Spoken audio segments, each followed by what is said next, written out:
disappointed in every one of you. I'm sorry, I don't mean to offend you. I'm disappointed in every one of you. I kiss you on the mouth. No, I'm not cool with that. Just, I'm sorry. One more time. I'm disappointed in every one of you. I mean, I'm dealing with degenerate animals. I'm disappointed in every one of you. Disappointed in every one of you. All right, come on. Honestly, I can't do it no more. I'm disappointed in every one of you. Let me tell you why. It's gonna be all right, Nicky. Go ahead, shoot. We just killed those fucking men. What are you going to do about it? You're happy because you got nothing. You don't got a thing. You're happy because you got nothing. You got nothing. I want to get out of this rat hole. I want to get online. I need BDA boxing.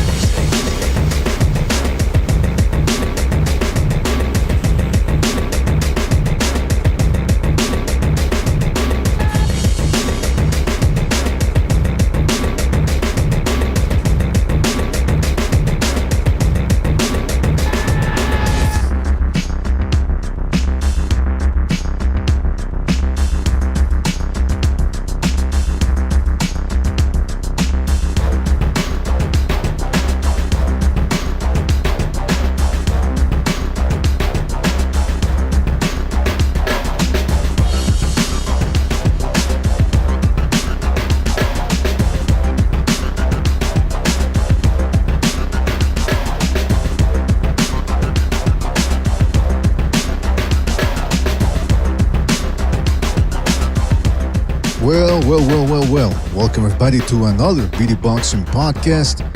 Broadcasting to you live from the true north is your good friend, Mr. BDA.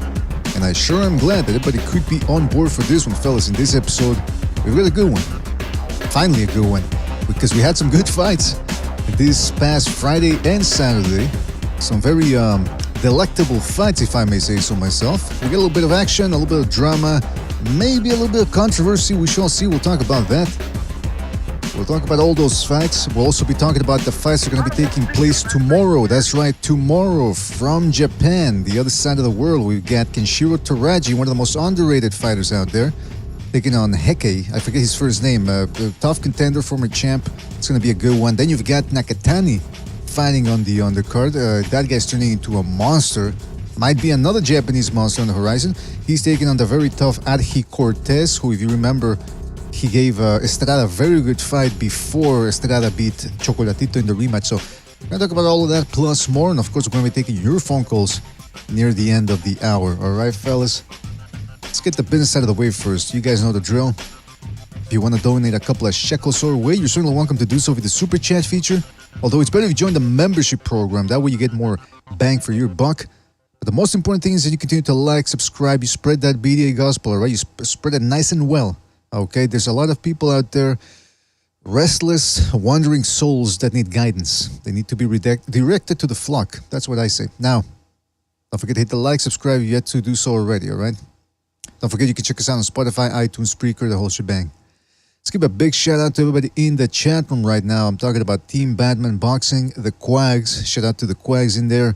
Shout out to Terminator, Timothy Figueroa, Danny, the Iceman in the house as well, Swanky Tuna, that Gucci Berserk, Evola, Julius Evola in the house, Shadow Combat, Scalebender, aka Uncle Pete in the house as well. Never Sober's in there as well. Shout out to him. Says Alexa Grasso can beat Davis. He's still on about Alexa Grasso, by the way. Shout out to Larry Liston, Modog, Warp Speed. Shout out to Warp Speed, Eddie Kane, and many more people to come, I'm sure. Fellas, thank you for joining us. Really appreciate it. All right. What else we got here? Well, let's start cooking with let's turn the stove on and invite a couple of people over here. But we're going to start talking about, I want to talk about Venado Lopez first. The fight that took place, he defeated Joel Gonzalez by unanimous decision. Perhaps some white scorecards. I think there was a 118, 110 scorecards. Let me prop him up here. But it was listen, it was an uneven performance. That's the way I saw it. I want to start off with the positives first, though. Whenever there's a bit of a shaky performance, I always like to point out the positives before we start getting into the negatives. So we got the Gons, a.k.a. Gonzalo here. Gonzalo, you there? Hey, how's it going, Mr. BDA? Doing fantastic. Hope you're doing well as well over there. Always good to have you on board, even though I know it's late over there. So I appreciate you jumping in. I want to hear from you, though. before I start rambling on, what did you make of Venado's performance over Joey Gonzalez, winning a unanimous decision, retaining one of his featherweight titles? I forget which one he has. What'd you make of that fight? I thought it was a solid performance. He did well, considering the opponent is game. I'm not gonna say Joel Gonzalez is limited, but he's not elite. So I mean, considering he's tough and he was catching a lot of punches on the gloves, he was basically like a punching bag for the first 6 rounds. Obviously, a guy that throws a lot of punches like Venado is bound to get tired. A little winded because he explodes. So a lot of fighters only got so many explosions, but I mean, this guy he's bringing all these like little mini explosions without really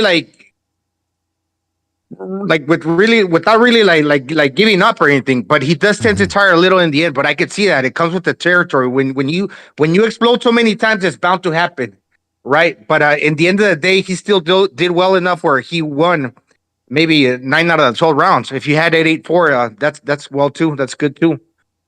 So it was a good performance.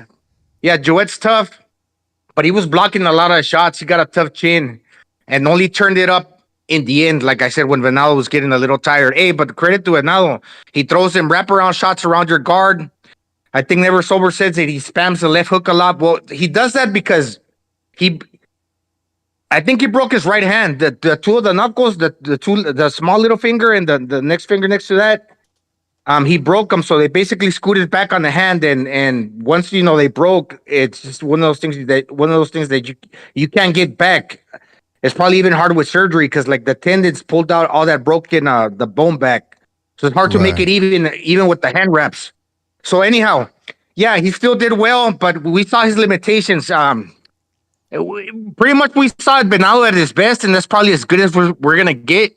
I mean, he is a late starter, but he's still very, very good, and he's gonna be a problem for anybody. Yeah, that's the thing that has to be emphasized here. He is a late starter, so a lot of what he's doing is dependent on his physical gifts, his explosiveness, his or like Cotto says, his explosivity. The athleticism, the punching power. I like the fact that he had Joet Gonzalez in there. Joet Gonzalez was not giving him a clean target. That defense was very tight. And Venado Lopez still decided, I'm going to let my hands go. He went to the body, which I always like, of course. I'm the body punching guy. And I like the fact that Venado Lopez, you can tell he's been working on his defensive moves a little bit. And he beat a tough guy that never makes it easy for anybody. So I give him points for that. I'll tell you now, though, what I disliked about the performance. This is like what happened in the Josh Warrington fight. He sort of starts, it seems, I don't know, maybe it's my misconception. It seems like Lopez loses sight or loses track of the fight, sort of like runs out of ideas in there. As soon as he sees, oh shit, this guy isn't going down as soon as I touch him, he starts running around, shaking his ass, improvising a little too much. And that's why I sort of dislike. I also dislike the fact that he gets a little tired there with the clinching. I hate clinching, man. I don't care who it is. I don't like clinching at all. Whether it's once, twice, 3 times. Unless you're hurt, then I can understand. It's a natural reaction. And also, look, he has to get rid of the fucking shoulder roll. He relies on that a little bit too much. I don't know if that's the influence of the trainer that he has. It was an Afro-Anglo trainer, by the way, which surprised a lot of people. He needs to get back to what works. Hands up, be aggressive. Don't try to play to your strengths too much with the fucking hands down, shaking that ass. And that's the other thing, though. If you're going to drop your hands, at least drop them when you're a little farther away from the opponent. This guy's in punching range. He's got his hands down and then his chin up in the air. And I know the punches aren't hurting him. Joet Gonzalez isn't that big a puncher, but they're snapping his head back. And those are the types of shots that the judges look and go, oh, that's as clean a shot as we're going to get. And they scored it. So there's a lot of things that he could tighten up. But overall, yeah, look, he beat a guy that's, if you're not ready, he will beat you, Joet Gonzalez. If you're not that world-class, he'll find you out. He's a gatekeeper in a way. And so you got to give props to Joet Gonzalez. But questions remain about his full potential. I see we got Sobers also jumping in. You guys jump in whenever you want. What's up, BDA? What's up, man?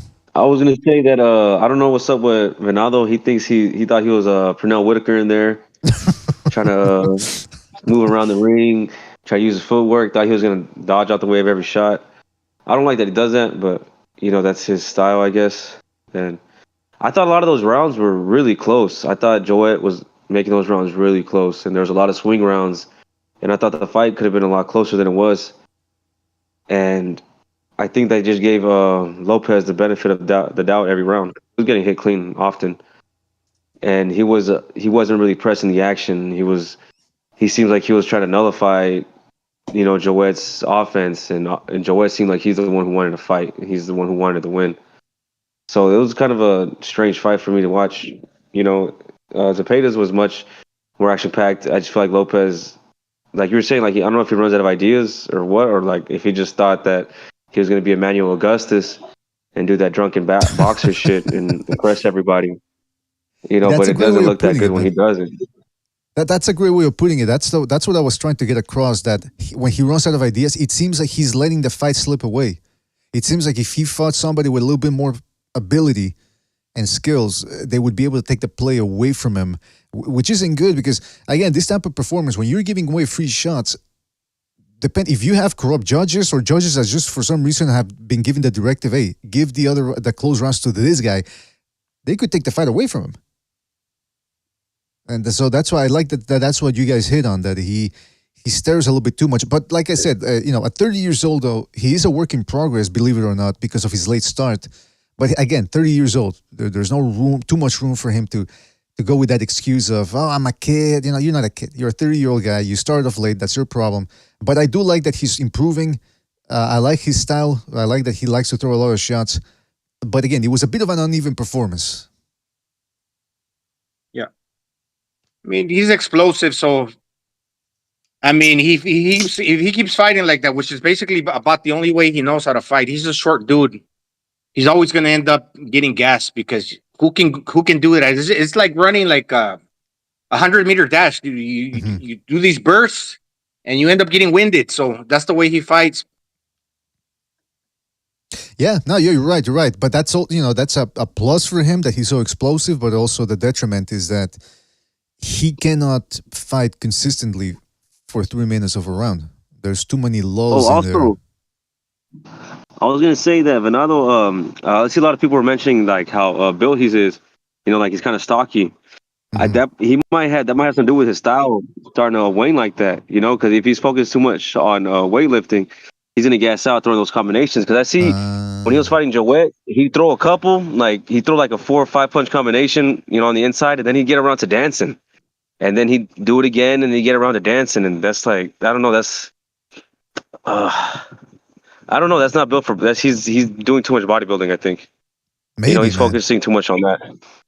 Yeah, that's the thing. It's weird because, again, he's very explosive. It's gonna be hard to beat him, but he's got a lot of things there that you look and you go, yeah, he can be beaten. It's not like with Navarrete where you go, holy shit, wow, how's anybody gonna figure him out? Navarrete has. Even though he seems to be all over the place, he seems to have more control over what he does and more consistency too. Whereas Venado, I don't know, it just seems like he's sometimes it seems like he's winging it and he doesn't know what to do, and that could allow a guy to take the play away from him, if that makes any sense. That could be his he's got fast legs too, so he's got good legs. He can scurry and cut the distance and get up on your face all of a sudden, like quickly. So he sometimes doesn't give you that easily of a target to hit when he doesn't want to. Like he'll move around on your ass, right? So he's I know he's wide open sometimes, but with the movement, sometimes he's not as easy a target as people might think he is. He'll move around in your ass, you said? He'll move around on your ass. You know what I mean? You're making me come. I think I know what you mean, but for some reason, you made me second guess what you were saying. Anyway, no, but you're right though. You're right though. It's the way he cuts the distance. I mean, you saw what happened when he fought that guy from England before the Warrington fight. He stopped, some tall, lanky guy, and then you saw what happened with Conlan. In other words, if you're not strong, you don't have a chin, you don't know what you're doing, he will overwhelm you with that speed and power. But a guy like Joet Gonzalez, he's seen it all. He was prepared, and so here's the other thing, though. I gotta give Venado credit is that it seemed like a lot of the shots that he was throwing were being blocked, but then you look at them and you go, okay, some of them are breaking through the guard. Some of them are going behind the guard. And you saw Joet Gonzalez's face. It was marked up and cut. Now, usually when a guy does the earmuffs, you can mark him up even though the punches didn't land cleanly. For example, Winky Wright had one of the best turtle shell defenses ever. And when he fought Sam Soliman, Soliman threw 1,000 shots. He said, I'm just going to drown his defense so that he can't punch. So he threw 1,000 shots. He still lost the fight. But Winky Wright, even though he won, his face was marked up, even though most of the shots were being blocked. But in this case, between Venado and Joet Gonzalez, yes, Joet Gonzalez had a good guard, but it wasn't just lacerations. There was purple, meaning there was swelling, and there were cuts.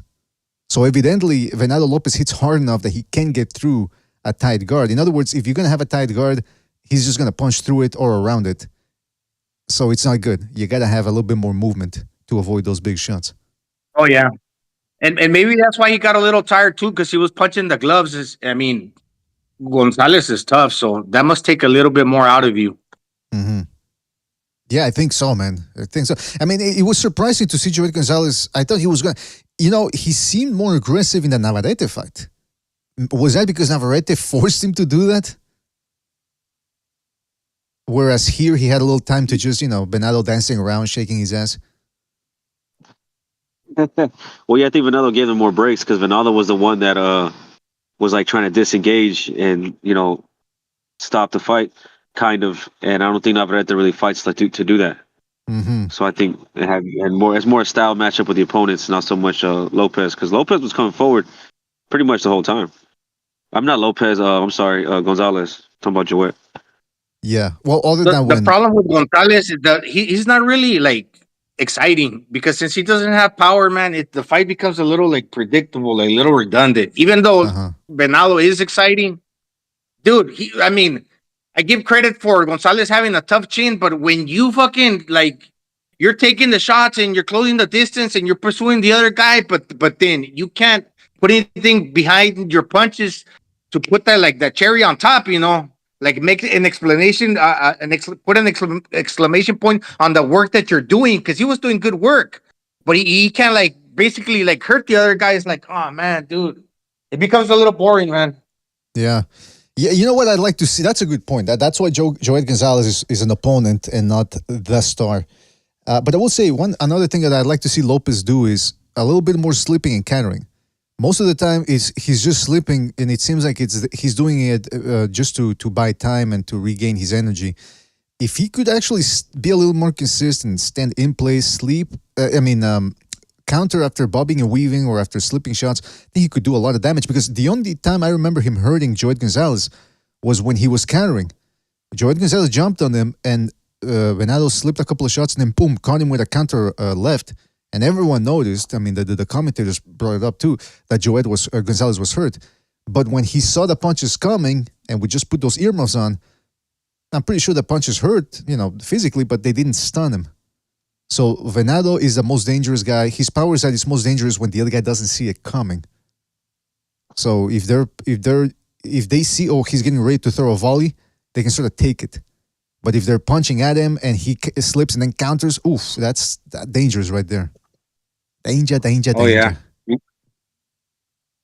And sometimes he opens his arms to the side where he's trying to make you guess with which arm he's going to throw. He's going to pick to punch. So, he's wide, but sometimes it's he does it for a reason. If it's by design because he's a late starter and it just comes with the territory, he is who he is. He's kind of unique in that way, but he makes it work because he also got the quick feet. One thing I didn't like by his own admission, I already mentioned it. Just going to say it once again. He broke his right hand, and he's naturally a right-hander, so he doesn't have that much power in that right hand. I was like, man, really? Because he only got the two little knuckles left. That's one of those things with him, too. You can see it. Yeah. That's a shame if it's true. But it also, to his credit, that he's so good despite that handicap. Now, I got to say, we're going to talk about the potential Robeisy Ramirez fight, because that is a fight to make. They're both with the same promotional company, same division. They're both punchers. Shit, I want to see it. That being said, we're going to bring up a couple of things. First of all, the whole top, I know that they like to put cameras in behind in the dressing room. So if you're gonna, it was weird watching Venado Lopez in his underwear with his comp on, and he kept him on as he was hitting the pants and all that. I was like, okay, whatever, it's not the first time we've seen a guy in his underwear. But then his trainer, like I said, this dude, shout out to Pounds on the Discord. He kept posting this picture. I mean, what's he staring? What's he staring at here? It's a little weird. Like, look, I understand if he's punching the mitts or if he's shadow boxing, you want to keep an eye on his feet to make sure everything's tight. But it seems like he's looking at something else to make sure that's tight, if you know what I mean. I don't know. It's a little. What do you guys think about this? He's just making sure his trunks are high enough and they're not riding down the crack of his ass. Is that what it is? You know? Yeah. I'm wild. I'm wild. I mean, I don't know, man. It's a little disturbing. Is that the dude they called King Corona? Was making some waves. Hey, Corona. What was that? I heard he was training with the guy out in Vegas, and he goes by the name of K Corona. I'm Corona. wondering if that's him. I don't Yeah, know. K Corona. He's been making waves with a few fighters. It sounds like a psyop to me. By the way, what's up with this dude here too, man? Has he been hitting some of what Never Sober has stashed away? He looks like he's out of it, man. I don't know, just weird all around. He just happy to be there, BDA. Yeah, he snuck in. Nobody knows who he is. How the fuck did you get here? He's holding the belt and everything. Yeah, he's holding the belt. What the fuck? All right, so but what do you guys make of a Robeisy Ramirez fight? I mean, go ahead. Yeah, go ahead. Okay, I was gonna say, I think that would be kind of a hard fight. I think that's a fight where someone like Robeisy would have the advantage because he's more of a technical boxer, classically trained, and he's an Olympian. So I think he's the kind of person that could take advantage of all of Lopez's shortcomings as a late starter. And I wanted to mention too, I think the problem with him not being able to put the punching with the countering so easily is it has to do with his lack of experience in his late start in boxing. That's something that comes with time. When you're focused on defense so much, like, oh, you gotta get out the way. Sometimes it's harder to know that, oh, you also got to return something and you have to put something back in return besides just getting out of the way. And I feel like that's part of, his late start, why that's happening. And I feel like someone like Robeisy, who's just been doing it longer, I mean, the odds are going to be stacked against him in that fight. But I would say that Robeisy he's already been beaten by somebody. With these Cuban guys, they're not, they're top tier when it comes to amateur boxing, but when it comes to professional boxing, a lot of times they end up being too frail, or they kind of wear out over 12 rounds, and they don't ever get any love on the again for the judges. They're always they're always the away fighter. They never get like the benefit of doubt kind of decision. So I think all that would really factor in against someone like Lopez, because Robeisy's been beaten in his first fight, right? It was in a 4-rounder against some dude that he was supposed to whoop. So I would say that it would be a really 50-50 fight, because Robeisy, with his skills and his resume, his accolades, he should be able to beat someone like Lopez. But Lopez has shown himself to be someone who should lose, and he still wins.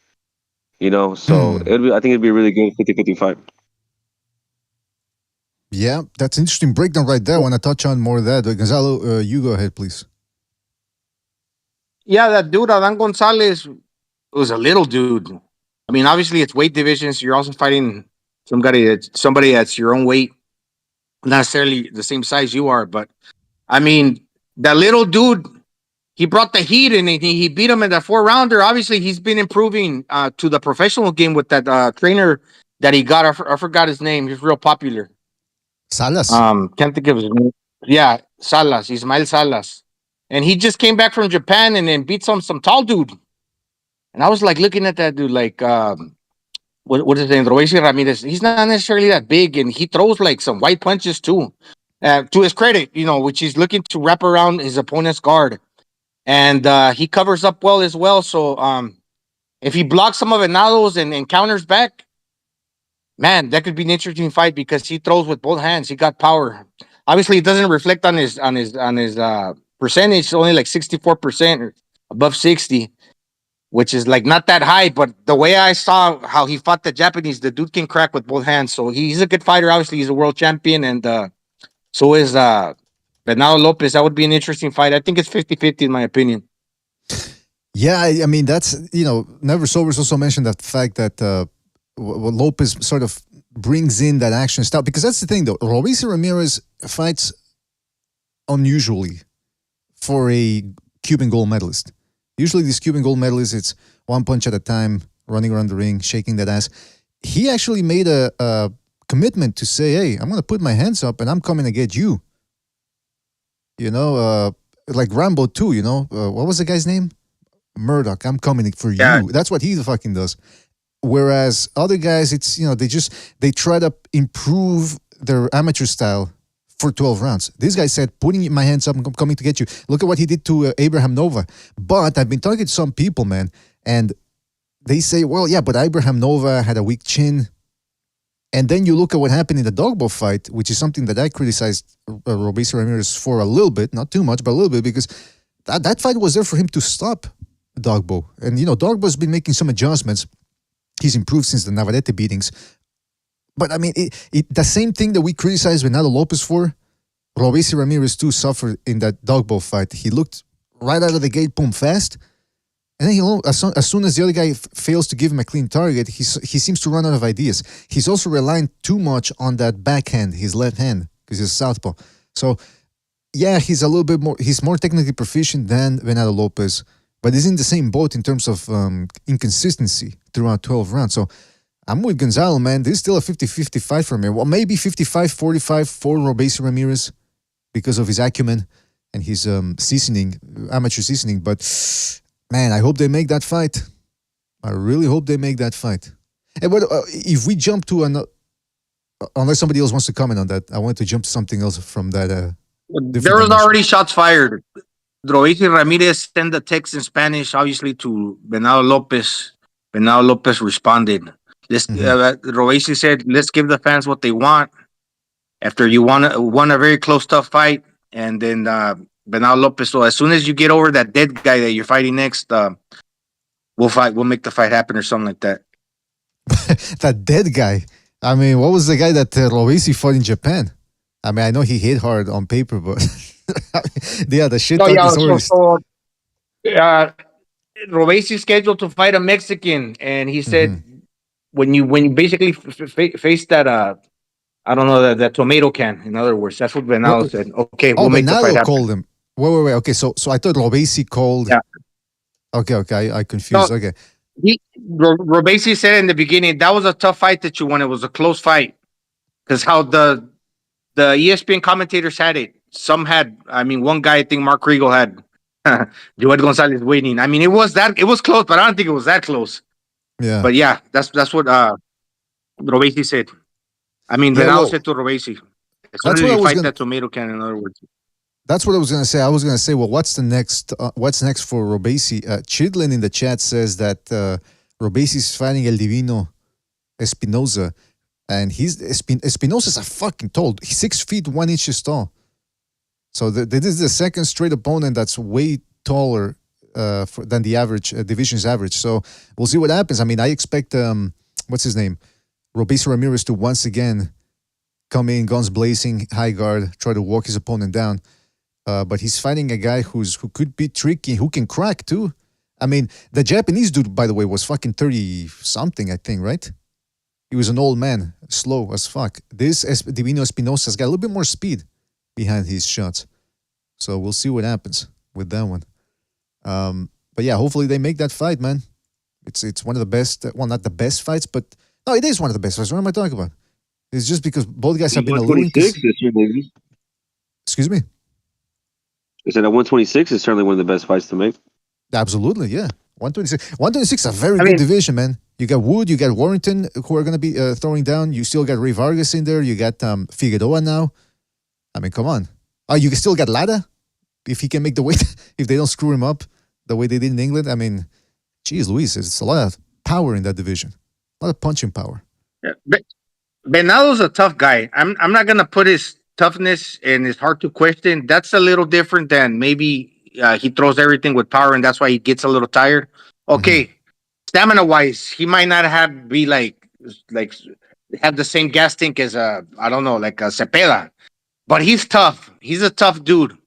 And you gotta match him, dude. If you're Robacy, you gotta match the toughness because you had it easy with the Japanese dude. Like you That's said, right. BD, that dude was old. And against the other dude, like he was there for the taking. Dogbo. So it's one of those things, man. You're right. You're absolutely right, man.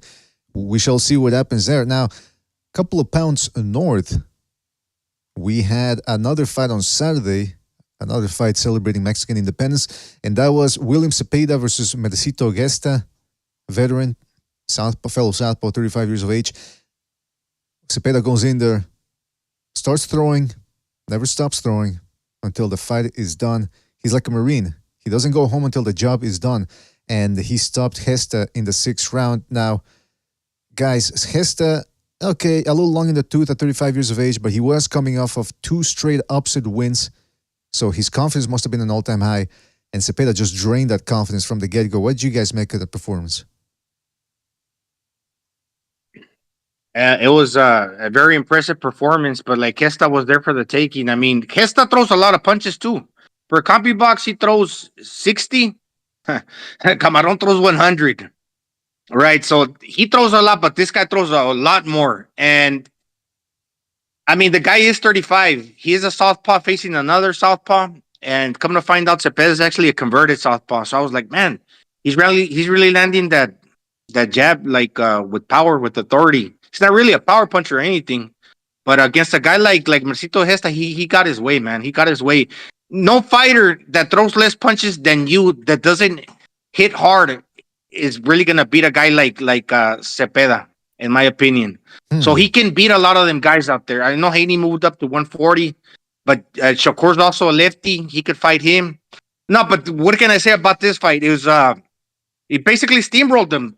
He had nothing to offer, and I'm kind of getting sick and tired of Golden Boy giving us these very predictable cards, man. Same thing with Munguia.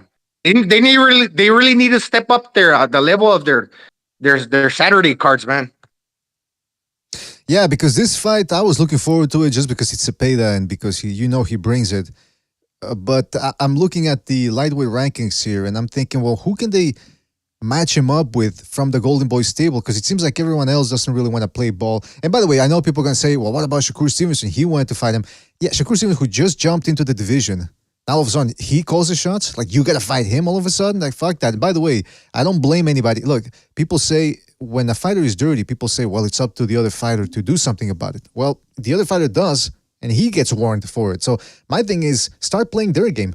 If they're going to be dirty, just don't fucking fight them. Let people say, oh, he's ducking, blah, blah, blah. Who gives a shit? It's better than getting your balls busted. That's what I say. But that's the other thing is, Ryan Garcia, they're not going to put him in there against Zepeda. Almost everyone else is with another promotional company. So what do? You know what I mean? I got to ask you guys, though. Maxi Hughes, for example, I don't know where he's at. Maybe he's with some sort of a British company, whatever. How do you guys see Zepeda versus Hughes if that were to happen? Hughes, who, by the way, got robbed against Cambosu. So how would you see that one happening? He steamrolls him too, BD. He has no power. Cepeda's going to be tested when he faces a stiff counter puncher or a power puncher. Those are the only guys that are really going to give him problems. Right? Because the guy goes to town. I'm not saying he fights reckless. He doesn't. He's intelligent. He actually has an amateur background.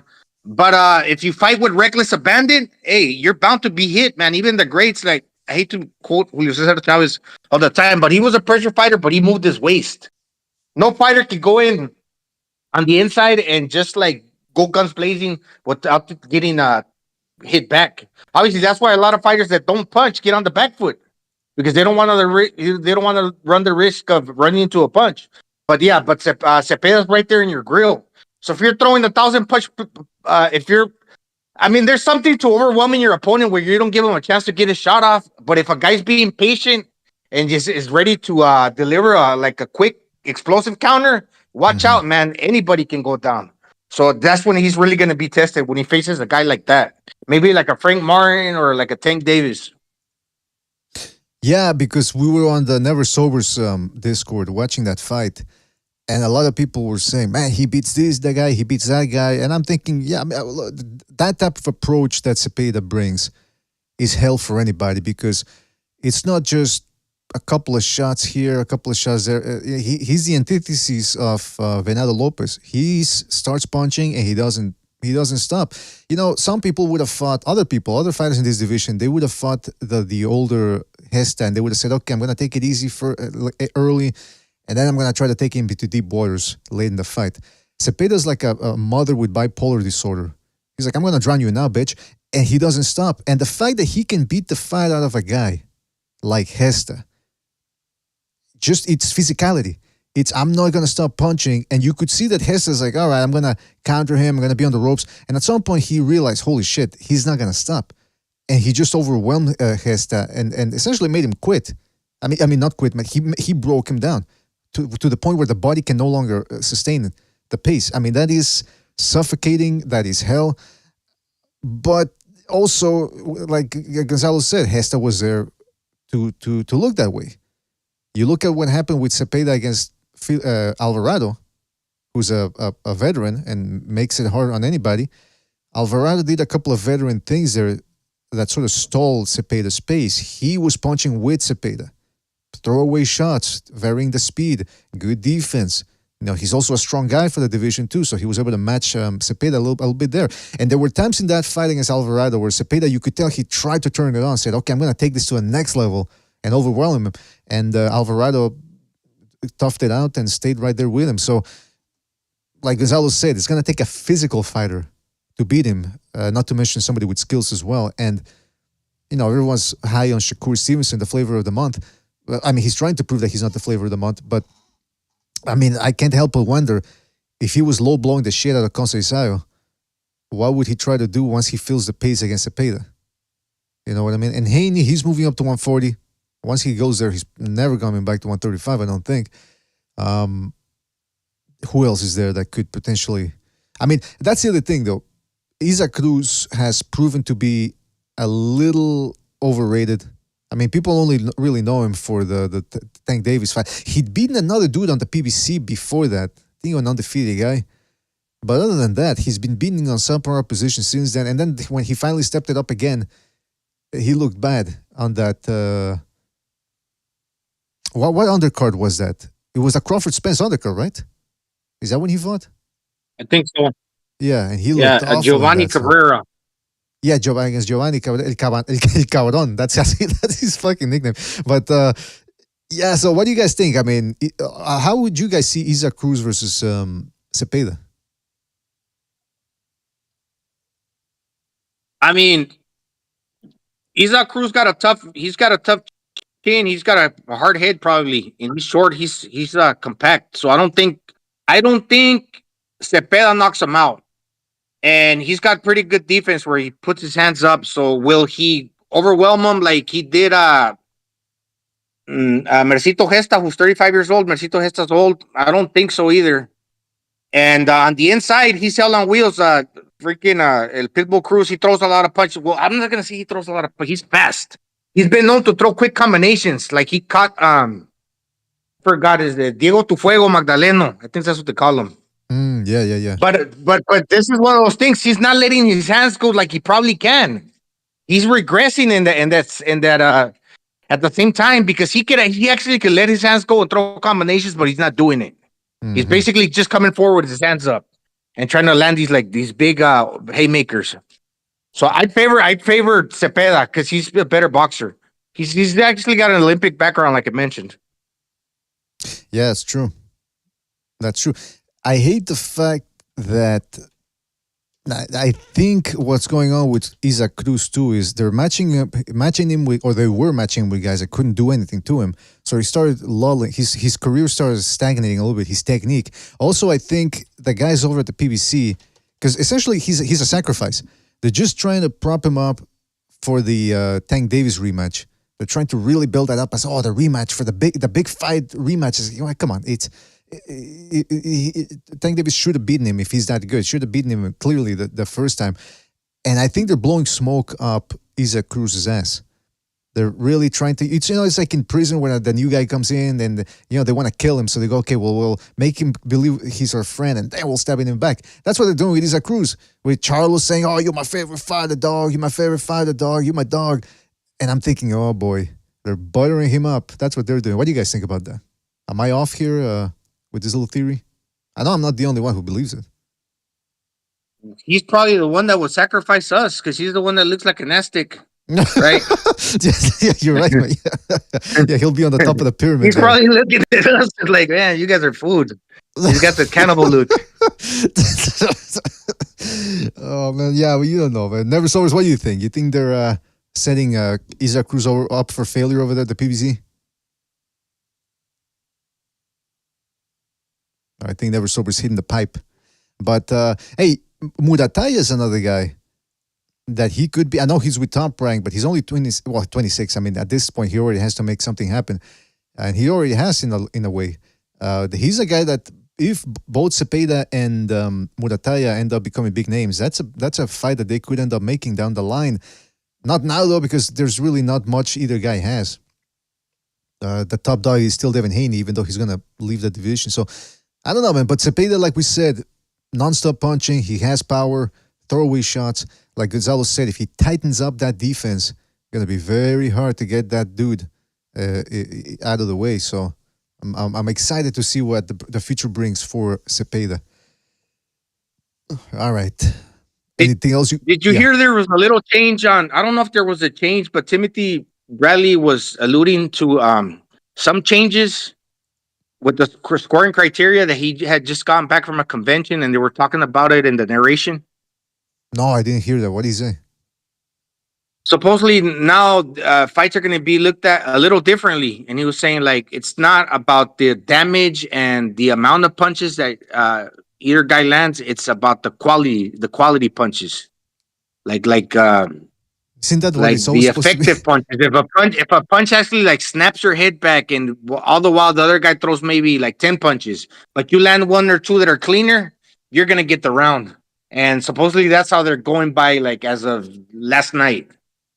I was That's like, the way it really? should- That's the way it always should have been. It's like if you block a shot and you get if you get your chin tucked in and the punch breaks through the guard, but it won't snap your head back because your chin is tucked, that's advantage to you because that's ring generalship. That's technique. It's the other guy's fault that he can't tuck his chin in. People forget to do that shit all the time, professional fighters.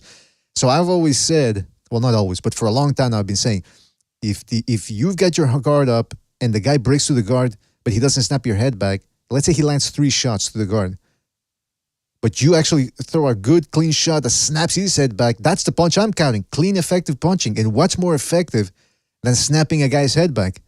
That fucks his whole back up. That wears a guy down. That's as clean a shot as you can get. So, I mean, I was under the impression that that's what they meant by clean, effective punching. Now, all of a sudden, they have to emphasize that. Just goes to show you how shitty of a sport this is, that they don't even have that pinpointed down. Disgusting. Absolutely disgusting. They should also emphasize what they mean by body shots. Some of these guys, they don't like body shots. I've always been the body shot guy. It's in my resume, the body shot guy. But now all of a sudden, when Haney fights Lomachenko, all of a sudden, the body shots. Like, man, come on, you were never about the body shots. Get the fuck out of here. Yeah. Gonzalo, you're Mexican. You're with me, right? Body shots. Yeah, I love me some body shots as well, BDA. I really do. You better, man. And I've heard a couple guys. Well, a few. I've heard a few. Right. I bet, man. With that left hook of yours. Was that Never Sobers? And yeah. I will say, I didn't hear what you asked me earlier, BD. I'm sorry. I had my hands full. I couldn't take myself off mute at the time. You were staring at Venado's ass, were you? I might have been, I might have been distracted, but I wouldn't say I was staring, You can tell he does a lot of squats. You can tell he used to play soccer, that's what I'm saying. That's too much info, man. No, I was asking you about whether my theory about Isaac Cruz is that he's being buttered up and lathered up over at the PBC. They're just trying to, these guys like Jermel Charlo going up to him, man, you're the best, man, you're my dog. It's like, it seems like they're trying to get him to drop his guard a little bit. What do you think? Yeah, they're treating him like the guy who they're going to sacrifice at the end of the year, Mm-hmm. They're giving him everything he wants. They're letting him eat whatever he wants. They're going to give him a bunch just smash. They're giving they're going to give him a year of pleasure, but at the end they're going to put an apple in his roast his ass on a spit, you know? Yeah, Wickerman style. I mean, I gotta tell you, man, he's gotta watch out, man. He's managed by Gibbons, right? Sean Gibbons, who's named after a Yeah, I monkey, believe think. so. Yeah, and that dude, I mean, he goes after people on Twitter and all that. So he's got less time on Twitter, more managing his fighters and letting them know, hey, listen, these people might not have your best interest at heart. Oh, there it is. There he is with the sideburns. Yeah. He looks He's like he came out wicked of with that 19 lip, with that overhand. You can see the muscles popping out of his shoulder socket. Yeah, man. Like when he's That's what I throwing didn't it. understand. Because when he was gonna fight Cabrera, I said, okay, Cabrera's got a good pivots and everything. That could cause a lot of problems. But the chin in the air, I said, oh, that's a big problem right there for Isaac Cruz. And then Cruz would hit him on it, and the guy would just shake him off. It looked like, I don't know, it looked like magic. Like he had some sort of spell where he had a shield where he would get hit, but he wouldn't do anything to him. I don't know. It was weird, man. Yeah, it's something I don't quite understand right now. Like really, I can't assess Pitbull Cruz's power. Like I don't understand it really because he's got speed, so speed generates power. But sometimes he's landing on like especially what's that old dude that he fought El Bandido Vargas. The dude Yeah, went 12, and I know it's like an all fucking from the capital of Mexico affair, but he couldn't knock him out. And there, one fight after, he fought what's this guy named? The guy that just lost, the guy that got beat by La Granada, Dos Santos. That dude fucking stopped Bandido Vargas in one round, the old version, and like I said, people couldn't do it in 12. It's one of Yeah. those things. Yeah, it's weird. Also, like I said, if you go back, I think it's on YouTube. The dude, he fought a guy on Showbox. I think it was an undefeated Afro Anglo that he fought, and I think he hurt him. I think the other guy also hurt him. What was the guy's name? It was oh, he beat Jose Felix too, huh? What was the guy? What was the name of that Afro Anglo he fought? I'm trying to look for it here. It wasn't Thomas Matisse. People Cruz. Oh, I think it was Jesus, damn, fuck. Was it Martin? Not Frank Martin, but some other dude named Martin. I think it was Thomas Matisse, but I don't know how you pronounce his name. But he wasn't undefeated. He'd already lost once, I think. But yeah, Isaac Cruz couldn't stop him either. And I mean, and I think he did hurt that dude, but I think the other guy hurt him too. So I don't know, man. It's weird, man. It's I don't know if his power's been a little deceptive now because he's been fighting, like, you know, knocking out Gamboa and Eduardo Ramirez. That's what do you want from me? You know what I mean? What else was I gonna say here? All right, the phone lines are open, by the way, fellas. The phone lines are open if you want to call in, give us your thoughts on everything that transpired. And the card tomorrow, we're going to talk about that too. The Japanese card starting at 5 in the morning. Main event probably at about 9 in the morning. Let's go to a phone call here. Somebody's already calling in. Hold on a second. Let me make sure everything's working properly here. Don't want any surprises. Hold on a second. Don't forget to hit the like, fellas. Hit the like. Really helps us out. It helps with the algorithm. The like. Hit the like. Do I have to say it 3 times? Hit the like. Do it now.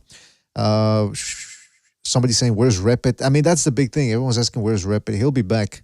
The news of his demise, I think, have been greatly exaggerated. All right, let's go to the phone calls here. There's somebody calling in. 631. You're on the air. 631. What's on your mind?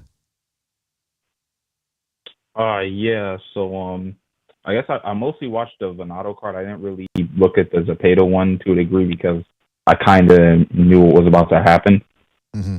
But I was kind of disappointed. I mean, like, I feel like a bit of the luster that was on Venado Lopez's like status at featherweight is a bit off now, because before now people were kind of looking at him as the number one guy, even though Ramirez, you know, some people were saying that Ramirez was better than him. But I don't know, it was weird. Just watching that fight. I'm not going to say that he should have lost, because I think he should have won, but he didn't look as dominant as I thought he would have. And to be honest, out of all the losses I've seen Joet have, I feel he kind of did it the worst. Like, he might be tied with Dog Bay for like the worst performance, to be honest. Would you say that the key word here was inconsistency? Yes. Also, I think he just, to be honest, kind of like ran out of ideas at times. It's weird. He doesn't really. I don't know. I'm sensing like a pattern with his attacks, which is kind of weird because he's supposed to be this, kind of like unpredictable, shoots punches out at every angle type of fighter. But it's kind of noticeable the patterns that he has. Like I even said in the comments earlier. Well, I mean, my comments still up. But the thing that he does where he'd level change and then he'd like stay there for like a insanely long amount of time before like attempting to go for the uppercut. And I don't know if you could continue doing that against guys like Fabricio Ramirez or honestly even against Lee Wood, even though I'm pretty sure people would have him knocking that guy out. Yeah, by the way, that's illegal, man. Squatting down all the way like he's gonna take a shit and then trying to come up with a Shoryuken uppercut. That you can't. Is he below the waist? Yeah, yeah. If he's below the waist, it's illegal. Yeah, you can't go below the waist.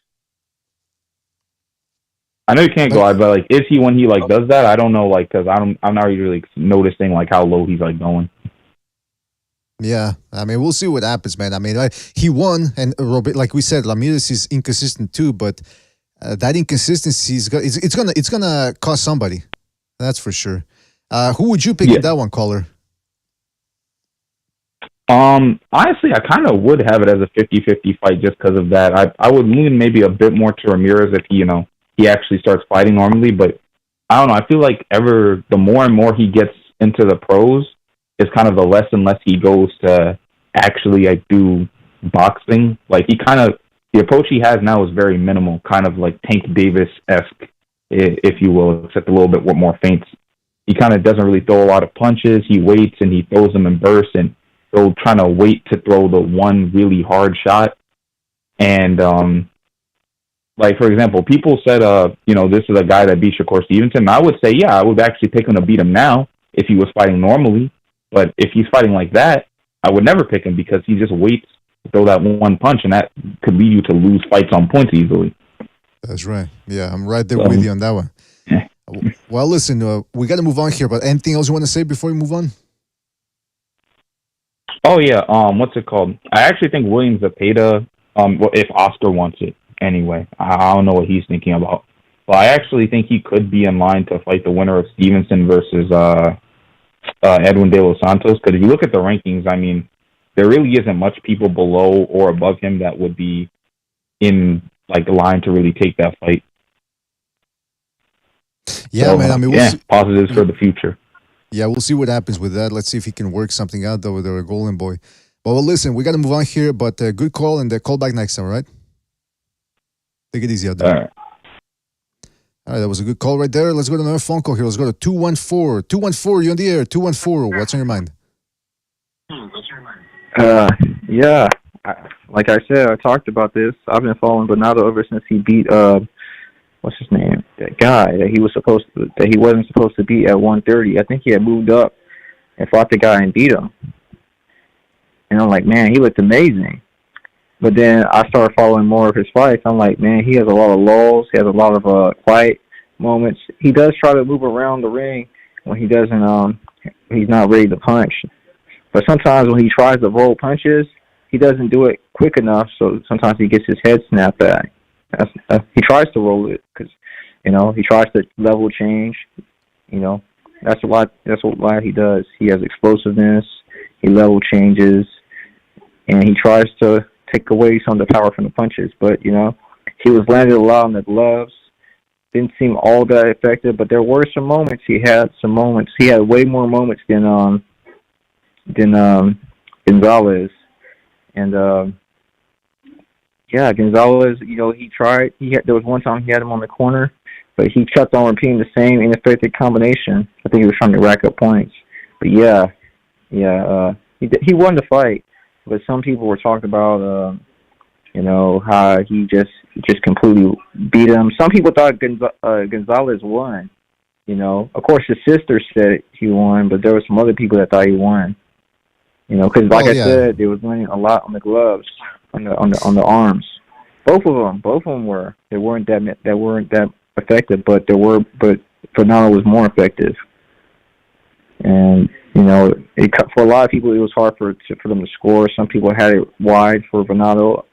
The vast had it for, he won by a couple of points. And some people, there was a small minority that thought Gonzalez won. And for, I just don't think he's one of the best Mexican fighters. I think it's just Canelo, Estrada, Emmanuel Navarrete, and Williams Zepeda. If he beats someone solid, he's among those guys. Like, Venado's below those guys. He's solid, but he's not amongst those type of fighters. Mm-hmm. Yeah, that seems to be the general consensus here for the most part. So who would you pick between Venado and Robeisy Ramirez if they fought? That can be a weird fight, depending on because sometimes they can both be inconsistent. Sometimes Robeisy can be looking for that one punch, and he can throw combinations. He can move. He can change levels, do a lot of different things. But sometimes, I think it'll be a weird, exciting fight at times.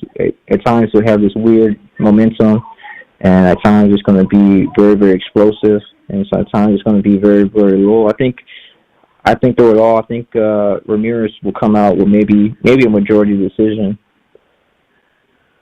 Well, there you go, man. Hopefully that fight happens because we all want to see it. It's the best fight. It would think I heard too. Yes. Let me say this. He wasn't. Gonzalez was supposed to be like Ramirez's challenger, but for some reason he was fighting Venado because I was looking at the rankings, and Gonzalez was number 1 in the WBO, and they had this other guy who beat Kiko Martinez, this Japanese guy, Raya Abe. He's supposed to be mandatory for Venado. Huh. So I think if the fight happens, it'll happen late in 2024 because they have one more fight each of both of them. Yeah. Hey, by the way, does anyone know when that Ramirez versus Divino is going to be taking place? Is it this year or early next year? I don't know. Maybe he could squeeze in one more fight like Emmanuel Navarrete is trying to squeeze in one more fight. It's possible if he can talk to Top Rank, maybe he can get it done this year. Well, we'll see what happens there. Yeah, all right. It's slated to happen, but I don't know. I would have to check on BoxRec or something, BD. But yeah, it's known that he's fighting that guy that Chitlin said. All right. Well, Liston says 4th of November, BDA. Dennis from Boston says December the 9th. Those are two divergent dates. We'll see what happens, man. But anyway, listen, caller, thank you for your call. Call back next time, all right? Good call. Take it easy out there. All right. Don't forget to hit the like, fellas. Hit the like. Really helps us out. Helps us out tremendously, immensely, and we are forever grateful and indebted to you if you hit that like, all right? You get good karma if you hit the like. Let's go to another phone call here. Let's go to 832. 832, you're on the air. 832, what's on your mind? Tell me now. This is a straight J bro. I was watching the fights, for this past weekend. I think, the fight was kind of close between Venado and Joet, but it was kind of like the Josh Taylor and Regis Prograis fight. It was close, but you could still see who won it, and I think Venado won it. I don't see no robberies. It wasn't nothing crazy. However, I do think he is. I was kind of shocked. I thought he was better than what he was, honestly. Like, he was eating a little bit too many right hands that weren't even really set up by Joet. I think if he would have thrown a left hook and caught Joet, he probably would have sparked him. But it's not necessarily his fault. I think he just fatigues mentally, and he just can't seem to pick up where he was. He just. It's true, what I'm saying? Like what they were saying earlier, he's kind of a bodybuilder nowadays. I think, bodybuilders, they're not necessarily or people who have a lot of muscle mass, they're not necessarily like the smartest thinkers, because I think they're mentally fatigued, or they were, what I'm saying? I don't know, it's something about that. So I would definitely pick Robeisy. I've always said Robeisy eventually at some point is going to become he has the goods to become undisputed at 126. I think there's nobody in that weight class who I think can give him, who I think really beats him. I mean, Venado has the best chance, but even then, I still favor Robeisy 60-40. I think he just Venado. he throws the same combinations over and over again. You know, he throws that like Lomachenko. Since it's shorter, he throws that Lomachenko combo, like that 1-2-1. Bro, I think Robisi catches him with the overhand left coming in. I think he could spark Venado out. I don't know. I think Venado needs to improve. So yeah. Well, we shall see. Yeah, what do you think about that video? I mean, he's definitely got to watch out for that backhand from that's dynamite from Robisi, man. Dynamite, absolute total. Was that? Oh yeah, and another thing too about the Williams Zepeda fight. It was my first time watching him fight yesterday, right? Because I never really watched him fight.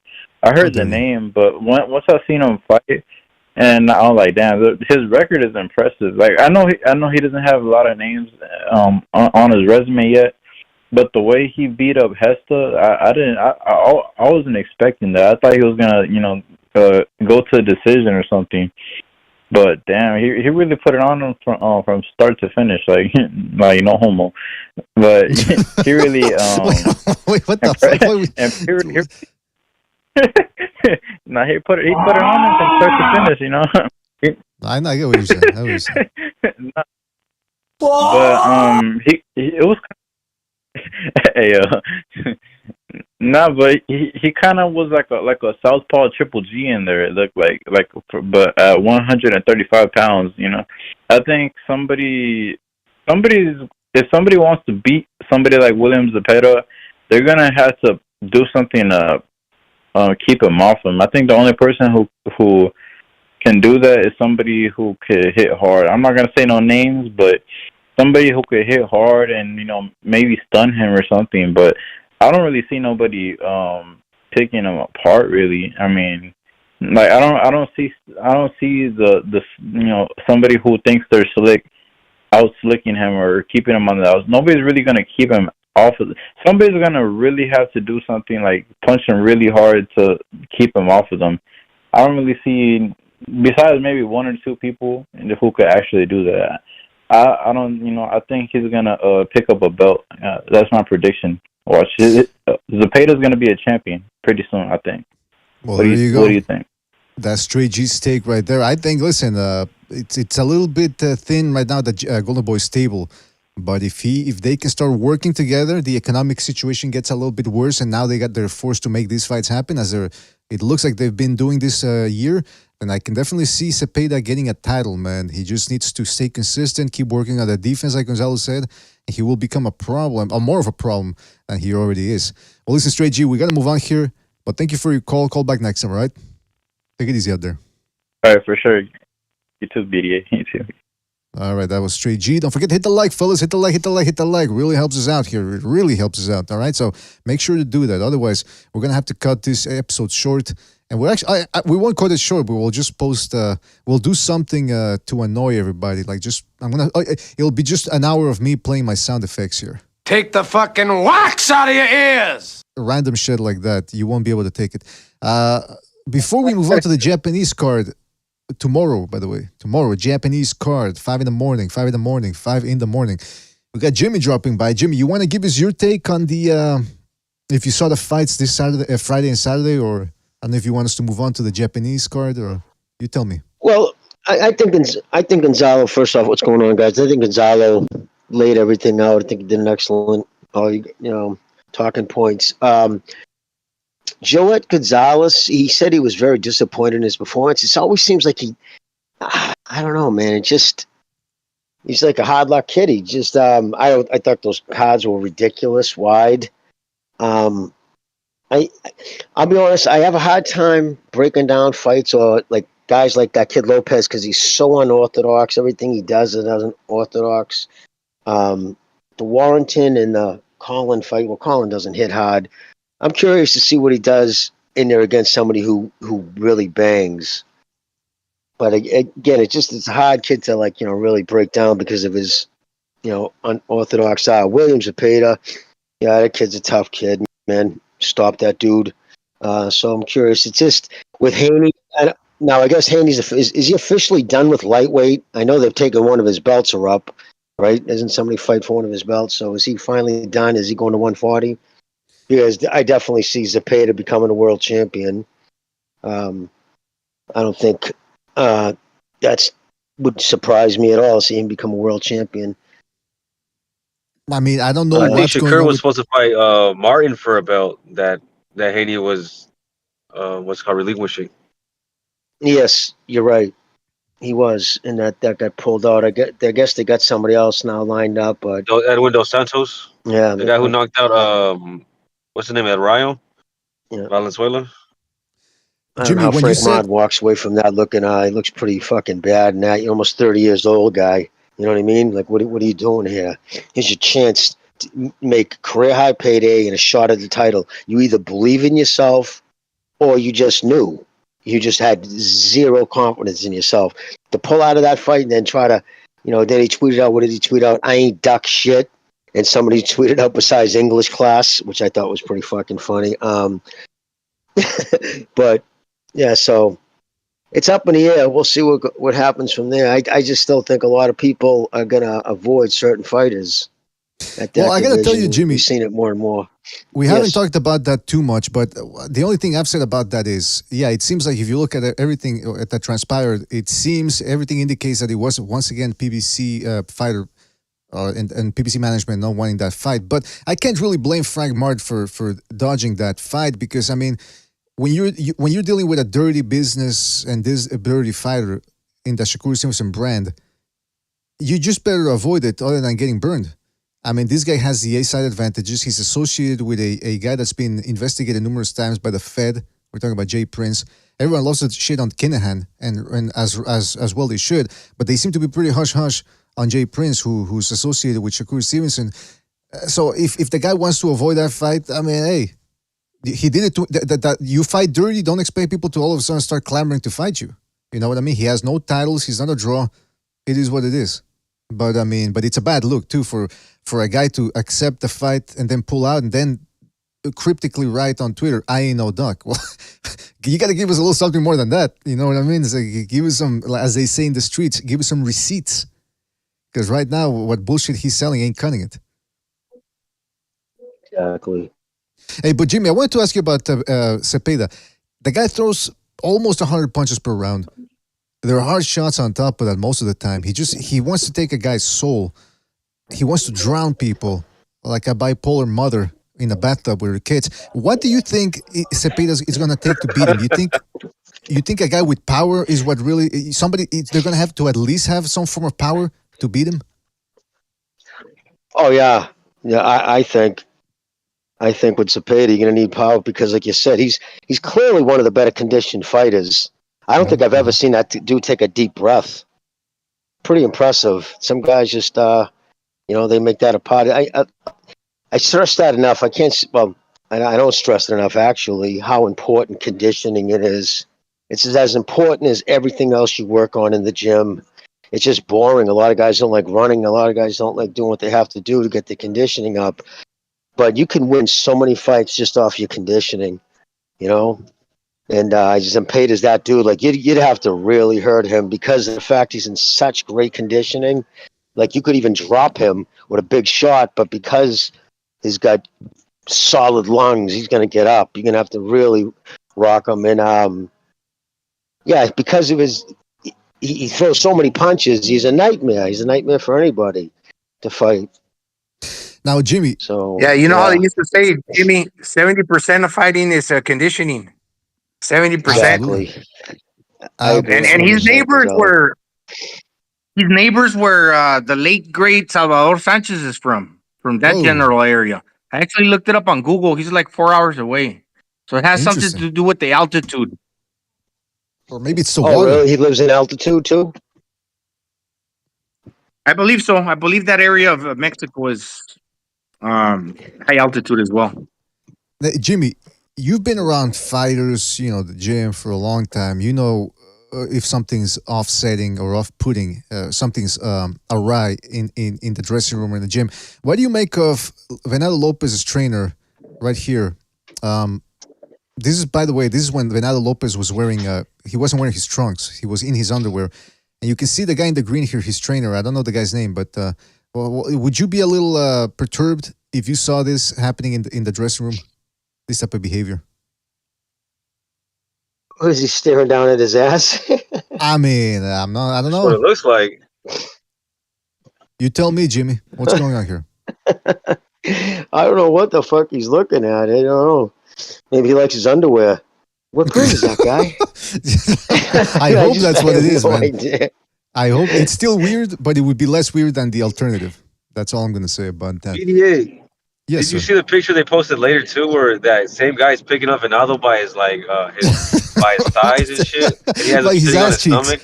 Yeah, he's grabbing him by his ass Yeah. cheeks. And, I didn't save that one because I don't want that on my computer. But maybe if somebody can post it on the Yeah, Discord. no, that's a creepy look. He's looking like I like to clap that ass. I mean, I don't know, man. It's a little disturbing if you ask me. But hey, hopefully we're reading too much into it. Hopefully it's my problem and not theirs. We got a phone call here. We'll go to the phone lines real quick. Let's go to 210. 210, you're there. 210. What's on your mind? What's up, guys? Southpaw Lefty here in Texas. Oh, what's up, man? Not much, man. I actually went to the Top Rank event this weekend. It was really good to see them back in Texas, man. They really haven't been around that much since they, broke ties with the local promoters down here after the pandemic. They always need to team up with a local promoter. Some of the guys I know down here, do the legwork. And so, man, I took my nephews out there. I took my kid. I was like, yo, man, we got to go to this Top Rank event because I'm a big. I grew up watching Top Rank, man, and the way they dress up the show, the talent, man, and it was just good to be back at that event, and it was good, man. I think the guy who stole the show was Emiliano Vargas, man. The kid's only 19, man, and they're like, he's getting a lot of steam, man. Like a lot of people, like they mean a lot of casuals, but man, the whole crowd was hyped, man, for this kid. I think he's just going to continue to grow, and I like the guy. I hope. And then with Top Rank, they got the best matchmakers, the best scouts. They know how to develop these guys. So it was cool, man. I had a good time. That's interesting. There was a Showtime card here in San Antonio, but I skipped out. I drove 3 hours to get down there instead of going, right down the road to see a Showtime title. What's up, baby? Did you see that? Did you visit the statue of Selena? Oh, yeah. My hotel was right across from that, man. I used to go there a lot. Like I said, I used to go to a lot. Top Rank used to be in Texas a lot. They used to go to Corpus, the Valley. The Valley is a big area down there by the border, the southern tip of Texas. Like 3-4 million people down there. There's a bunch of towns all stringed together. A really big area for, underrated place to have fights. And, So wait. they used to come to San Antonio where I'm from. So you're saying that this was the first big bout since the pandemic ended?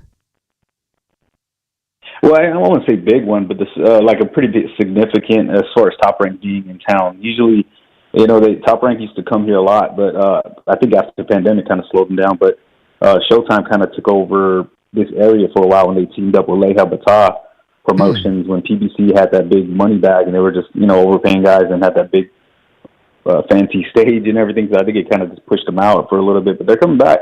And it's a big market. Unfortunately, what I tell people is, man, our commission is the worst, man. I know a lot of them. I'm friends with some of them, but I don't care, man. I got to call it like it is, man. Like those scorecards were horrible, man. And I tell them, you can't trust these guys, man. These guys are just. There's a reason, like a lot of fighters don't want to come here from out of state because it's bad, man. Like they're for sale, and it's always been like that here. Yeah, but at least it's known for something, right? It's better to be known for something, even if it's bad, than to be under the radar, invisible. At least that's my opinion. Maybe no, I could be wrong. I mean, you don't want to be known as a rapist either. That logic is kind of flawed, but you get what I'm saying. But it sounds like you enjoyed the fights. That was good. Hopefully they're down there more because the crowd was. They seem to be really enjoying it. Did you get the feeling that it was a hardcore crowd? Yeah. I mean, it was casuals and hardcore. Like it filled up pretty nice. I had a really good seat, man. I had a perfect line of sight, and it was a good vibe, man. It's just I'm telling you, man. It's just something about the way they dress their events, the matchups they put on. It's just something about it, man. They know how to bring it out, and all the Showtime cards that have been in my area a lot recently, man. It's just there's like nobody in the crowd. There's no hype. There's no walking around the venue. It's not really live. You know what I mean? Like I said, there was a Showtime card right down the street from me. I ended up just taking the further drive. I was like, man, I got to go check out this Top Rank card, and because we got to see and meet Vargas. I'm like, hey, you got to meet these guys, get autographs, whatever you want to do. And I'm teaching my youngins, my cousins and everything before that. This kid's he might be the truth, man. He might, because Top Rank knows he's in good hands with Top Rank. So he might. Let me ask you this. One other question. First of all, it's good to have boots on the ground, by the way. It's always good to have you call in, especially, the fighters that actually go there. I mean, the fans that actually go there, because we get an inside look at what's going on. We get an ear to the ground, as it were. Were they showing, when you were there, they had the big screen and everything, were they showing footage of the dressing rooms, the fighters in the dressing rooms? Nah, they just did the typical, when they're showing them, like, just for in-between rounds of them, like, warming up or gloving up. Right. So they didn't really show a lot. So there's a lot. I'm rewatching it right now. So so did you? What did you make of? But the only thing that was bizarre. I have one complaint. It was a late card. They started locally at 9:00. So man, by the main event, people were kind of tired. And then after they announced the winner, everybody split. Yeah. Was there a walkout bout? Well, I think the main event, I thought it was going to be a little better. I think Venado Lopez, I think he might have overlooked, Gonzalez. I feel bad. Gonzalez put up a good fight, but being ringside, you can hear the shots, man. I could see why the judges probably scored it. I still wouldn't have it that wide, but the shots he was landing were like a thud, deep, with bass when those shots were landing, even if it was on the gloves. But then when Gonzalez would land, it was like more of like it sounded more like a slaps, like you could tell there's a huge difference in power. But man, Gonzalez fought his ass off, man. He knew it was his last shot, and he went out there and tried his hardest, man. I just feel bad that they didn't give him any rounds. But no, I mean it was good. But honestly, I was just there to see the prospects, man. And the main event under-delivered in my opinion, but it was still a good little card, man. It was the tickets weren't expensive. Can I ask the caller a question? Yeah, Gonzalo, go ahead, man. Yeah, what's up? Southpaw. Hey, what's up, man? I believe that the Jermaine Ortiz fight was on the card that you went to. Yes. How did you have that fight? Because I thought he lost, man. But anyways. Yeah, no, I didn't score it, but man, I kind of agree, man. Like I was looking at the card, I was like, and I was yelling, man. By then I was kind of a little soft, man. I waited for a quiet spot, and I'm like, hey, y'all, you're in Texas. You can't trust the judges. Go for it. You know what I mean? Like, but I think he looked bad, man. But what I told people in the stands before is I was watching the weigh-ins, and he looked real drained. And in the ring, he looked real big. So I don't know if he's just maybe outgrowing the division. But the guy was cracking him. He got hurt a couple of times, and I'm like, man, I thought this guy was gonna have a showcase. He just he gave Lomachenko hell, but it could have been just Lomachenko coming off the layoff, and they're real familiar with each other since they sparred a lot with each other. So Jermaine knew him, but it was that event was a letdown. I could see him losing that fight, but again, they're in Texas. The judges know they know their role. That fight. Hey, by the way, did you see? You asked him about Villa? Oh, it was Robert versus Antonio Moran, the last dude that Haney knocked out. Right. But did you see, caller? Did you see Villa fight? Because I don't think they televised that one. No. Actually, that was when we were walking in, and I was trying to get settled in, get a beer, and give my kid a pretzel, and then I could hear the oohs and ahs, but that's all. I'm rewatching it. That's one of the ones I didn't see. Wait a minute. Are you sure that's? Is it the opposite? You got a pretzel and your kid got a beer, or? What's that? No, I'm kidding. All right, well, listen, good to hear from you, man. We're glad to hear you had fun over there. It's always, like I said, it's always good to have an ear on the ground for these events. And call back next time, right, man? Take it easy out there. Yeah, man, they're gonna be back in Texas in a couple of weeks. So yeah, I'll call back in. All right, take it easy out there, man. Thanks for your call. All right, thanks. Yeah, interesting, man. Very interesting. Hey, by the way, hit the like. Please hit the like. Really helps us out. All right, that's all we ask. Yeah, I think he fought an 8-rounder, BDA. Sorry, he fought an 8-rounder, so he's been regressing all the while, but Venal's been making moves, and he's champion now. It's crazy. Yeah, that's weird. Rubén Villa guy. That's fucking weird. That's the way it's been going. But I remember, what's his name? I can't believe I'm forgetting his name. The manager for Jose Ramirez and Villa, and he's got a bunch of guys. He works with Top Rank. He called in. I forget his name too. He called Yeah, in. Rick because Murdoch or something. Mirigan. Yeah, Mirigan. Because we asked him about it because he said Villa. I said, "Oh, you got Villa," and then we asked him like, "What's up with him?" He says that they're going to be trying to, like, they're pushing for Top Rank to really use him more. Same thing with not Pollo Aguilar, Lindolfo Delgado. They're going to start pushing him more as well. So hopefully we get more of that Mexican flavor on these Top Rank cards. What else? And Pollo lost again. He was the goods when he was fighting locally in Mexico. Once he came across that border, man, started catching L's now. Yeah, man. His record was really impressive too. If you look at it, if you just look at it on paper, I seen it as they said 25 wins and 24 knockouts. I was like, damn, this kid he must hit hard. Yeah, he had a lot of hype behind him. I seen him, and then I see him almost get knocked out by an uppercut. I'm like, what the fuck? Sponsored by Telmex, Carlos Slim and all them. Yeah, New York Times. Yeah, man. What the fuck? All right, but so yeah, that's interesting. Yeah, I forgot about that. That Jermaine Ortiz came back and apparently he looked awful and he looked big too. That's the thing though. When he fought Lomachenko, he looked like he was a division apart. They were a division apart. So it's I guess it's coming back to haunt him now. That weight cut. I was gonna say I didn't get to see Ortiz fight, but I did see pictures of him doing that weight cut, and he looked like a zombie. He looked half dead. He looked like the undead, so it could be something to do with that. He might have to go up a weight class to really perform well again. Yeah, and then with the skin tone and the mustache. Fight, so I don't know. Yeah, and then with the skin tone and the mustache, he looked like a Bollywood star. I thought he was going to start breaking out of singing and dance moves. I mean, he's a weird looking character too. I wanted to say this, man. Before we get into the Japanese card. By the way, the phone lines are open. Hit the like, really helps us out. We were watching the fights over at Never Sober's Discord. It was a lot of fun. And then we started watching UFC. Now, usually the MMA, I haven't watched in a long time. And especially not female fights. I mean, usually when there's female boxing, I go, all right, time to do something else, take a piss, take a walk around the block. This time I watched it, it was good. It was okay. And people started making the point as we were watching that fight that perhaps one of the reasons why female MMA is more entertaining than female boxing is we know that females are weaker physically than men. That's just the way it is. It's a reality. Maybe those big gloves for them just mitigates and minimizes what little punching power they have. Whereas in MMA, it seems like they're doing more damage. So we were thinking maybe they ought to switch boxing, reduce the size of the gloves, give them a chance to look a little faster, hit a little harder. What do you guys think? I agree 100%. They should add that extra minute too. I hate the 2-minute bullshit.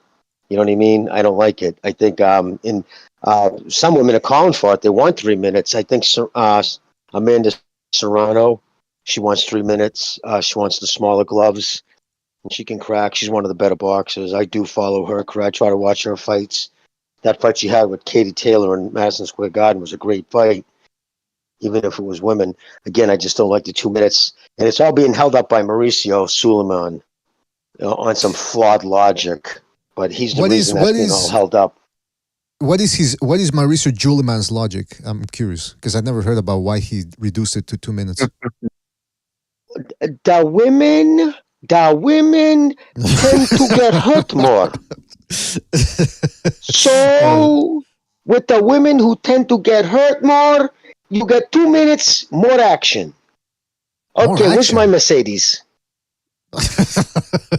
Yeah, I mean, what is that? 2 minutes? Fucking 20 guy's worth $40 million. Just wrap your head around that. Net worth $40 million, I believe. My goodness. That's yeah, he injects his personal shit. He has they have an HR department down. I've been trying to check out what's going on WBC. They have like next to no employees, but they have an HR department. I was wondering what's this whole pushing weird shit. 2 Russians. No Russians can fight for belts. It's just, yeah, he's pushing his own, fucking woke type shit and everything he does now over there. But I just think it's a sad thing because the WBC was always, well, it's been since the probably 80s. The green belt has been the one with the most prestigious. They do the most for fighters. That's what people say. I've heard other people say, "Oh, their rankings are the best," but they never explain how their rankings are the best. But I mean, listen, all these sanctioning bodies. We're gonna talk about that more later on because Regis Progress recently made some comments about that. But sticking to the whole women thing. By the way, Never Sobers, have you rewatched that fight there from the Broads fighting yesterday? And do you still hold that Grasso, whatever her name is? Do you still you still believe she won the fight? Alexa Grasso, I think. Yeah. I think that I don't think I need to rewatch it. I think that the draw was fair and champion keeps the belt and Viva Mexico, cabrones. You know. There you go. Why not, man?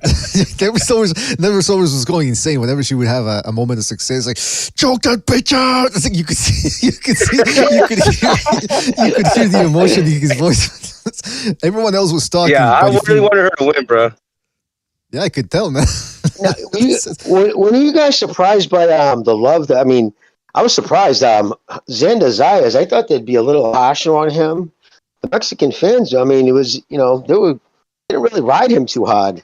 I thought he was going to get a shower of booze, being a Puerto Rican on Mexican, come on, holiday. But Jimmy, I don't know if you remember when Cotto lost to Canelo, and he took I think he took a year off, and he came back against a Japanese guy. I forget the guy's name. He was a tough, rugged Japanese dude, and he actually uncharacteristically decided to fight that dude on the West Coast, and it was a bunch of Mexicans showed up, and they were cheering, they were enjoying the fight. I mean, it's hardcore. I mean, I hate to say it because people can say, "Oh, BD is biased because he's Mexican," but Mexicans are boxing fans through and through for the most part. Yeah, they'll favor the national guy a little bit more over almost anybody else. But if you got balls and you fight with balls, they'll appreciate it because they're actual boxing fans. Triple G proved that. Yeah, Triple G proved that. His biggest fan base was the Mexican and Mexican Americans, without a doubt. That's why he paid homage to him, with the slogans and stuff, Mexican style. So. Yeah, man. But, I was just talking about, like, against the Puerto Ricans, they usually, especially on a holiday like that. But I think he must have been a lot of Puerto Ricans must have showed up. I was just surprised he got a lot of cheering. Yeah, man. I mean, it's he put on a good performance, so people enjoy that. People want to see. I mean, that's he. The thing with a prospect like that is you want to see him stop people. You want to see him score stoppers or at least put a hurting on the guy, and that's what he delivered. But by the way, that was weird. The guy, his opponent was caught on the over the nose, and people were pointing out in the Discord that he goes up to the corner. Doctor checks him out. Doctor starts opening the wound, stretching it open, like putting his fingers in it. It was people were saying that the guy was a vampire or something. He fucking spit in it and shit. Yeah, man. What the fuck? He's like, he wanted to infect that shit so bad, man. He wanted to put. Hey, next thing you know, he comes in with a bamboo stick covered in shit like the Viet Cong used to do. I mean, I don't know. He was all over the place, that doctor. It's I don't even know if he was a doctor, by the way. He might have been a PhD, but he might not have been an actual physician. His PhD was probably in economics or something. Yeah, Larry Lister says. When they were trying to stop? What about when they were trying to stop the fight or questioning to stop the fight for a cut on the nose? I was shocked. Like, what are you guys doing? His nose broken? Is his nose broken? Who gives a shit? It's a boxing match. Exactly. You know what I mean? Gives a fuck if it's shattered. Even the fighter's like, what are we doing here? I got a cut on my nose. It's not above my eye. I'm like, Doc kept looking at it. I mean, he wanted to stop that fight for a cut on the nose. I don't know. I just never seen. They're pussifying the sport, I think. You know what? I actually think that the doctor did more damage to the nose than Zayas did. Yeah, well, he was pushing it. Yeah, I was trying to check to see if it was broken. I've been, dude, well, it wasn't broken before you fucking shifted all around my face, dick. Yeah, the doctor's like, I don't know how bad the cut is. Let me slice it open more a little bit to see what's really going on. I mean, this dude was, I don't know, man. It was very bizarre and disturbing. Just odd. Well, listen. You guys watched the fight between Palomares BDA and Gonzalez, the little Canelito? Yeah, I saw that one. It was entertaining. I like how in the last round, the redhead was, he thought the fight was over, but there were about 10 seconds left. So the other dude, instead of just cold cocking him with a big shot, started tapping him in the face like, "Hey, let's go. We still got 5 minutes." He didn't take advantage of it. He was being the nice guy. I mean, I don't know. I kind of respect that, but at the same time, it's maybe he could have dropped him had he really gone for it. I know. That looked like a sparring in the gym habit. You know, like you don't want to hurt your sparring partner too much. Exactly. Like, hey, wake up. If it would Yeah, have been because they were anybody dabbing else. it up in the beginning of the rounds and the latter part of the fight. They were like, "Yeah, what's up, dude? Like, respect." But that was an entertaining fight. Actually, the Canelo dude, the redhead Canelito, he came out guns blazing in the 10th. He actually hurt the other dude. It was entertaining. Yeah, it wasn't the Can best. I ask you guys, what do you guys think? Do you guys think Xander Zayas is ready? You think he's a contender status? You think they should start looking at title shots for him? I think so. Oh, I don't know. I'd put him in there with a top 15 guy, top 10, see how he does. I don't know. I don't know if that guy was ranked who he just fought. Yeah, that's the thing. That's the thing, Jimmy. Like, he looks impressive. He knocked out a power puncher, but a power puncher that is, like Sober said, maybe not top 15. So we really don't know. That's what I was asking. From just basic the eye test, what do you think though? Like, aside from the record, do you think he has? You think it'd be too soon? Because that's what he was calling for at the end of the fight. I was just curious what you guys thought. I still think because of his age, just turned 21. I think it would behoove him to have a couple of more step it up fights. Bring, like you said, a couple of guys maybe in the top 10. Get that under his belt. And since then he's so young, it. I would say since he's so young and he looks like he's mechanically well, he has all the fundamentals. He looks like if he stepped it up too high, someone will break him. He looks like he doesn't have the extra gear yet. So what I would do is I would have him fight maybe the number 18 guy, then the number 17 guy, then the number 16 guy, number 15 guy, all the way up to like the 8th, and then maybe give him somebody hard. He looks like he needs a lot of work. They could take care of him like they're taking care of Shakur. Like they're taking care of what's the name, Keyshawn Davis and all these other guys. Why not? That's the key word right there. Puerto Rico needs a star. Yeah, I mean, Hassam Ahmed in the chat says maybe a guy like Vladimir Hernandez. Yeah, Vladimir Hernandez just recently upset Simpson in his last fight, undefeated guy in the last fight. So and he's pulled off a couple of other mini upsets too, but he can be beaten as well by guys who prove to be the real deal. So he would be. I think Zayas would be too quick for Hernandez, but he would still be tested stamina wise and chin wise as well. Maybe. Is it too crazy for me to say that I think Zayas at this point beats Liam Smith? No, it's not too crazy. I mean, he is 21 years old. I mean, the dude's fresh. He's a good fighter. It's just one of those things that he's ready to be pitted against a guy that's got more experience. It's that time. Another fight against a non-heralded fighter would be like a waste of time. So you got to put him in tough the next fight. Maybe not a top 10, but close to top 10. I tell you who they should avoid putting him in there against. I don't think they would do it because I think they know their stuff. Michel Soro. That guy's too tricky for him right now. That would be a huge risk. Avoid that dude at all costs. But like somebody said, Vladimir Hernandez.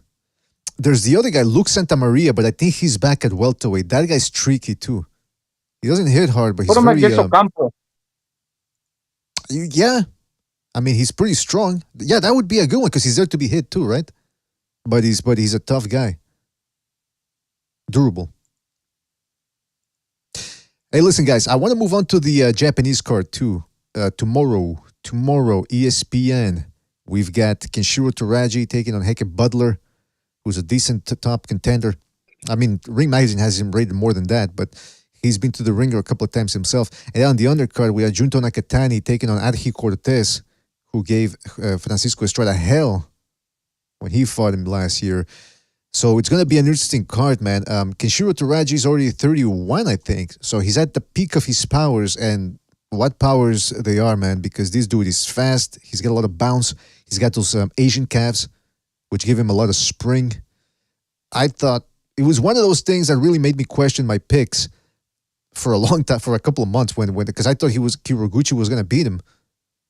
And then he put on a masterclass against Kyoguchi before stopping him. And, the fight that we all want to see right now is Teraji versus Bomba. But that fight fell through, what was it, last year or this year? Forget, I'm getting confused now. Be that as it may, this is a good stay busy fight, perhaps more than a stay busy fight. You never know. Heke Butler has pulled off an upset before.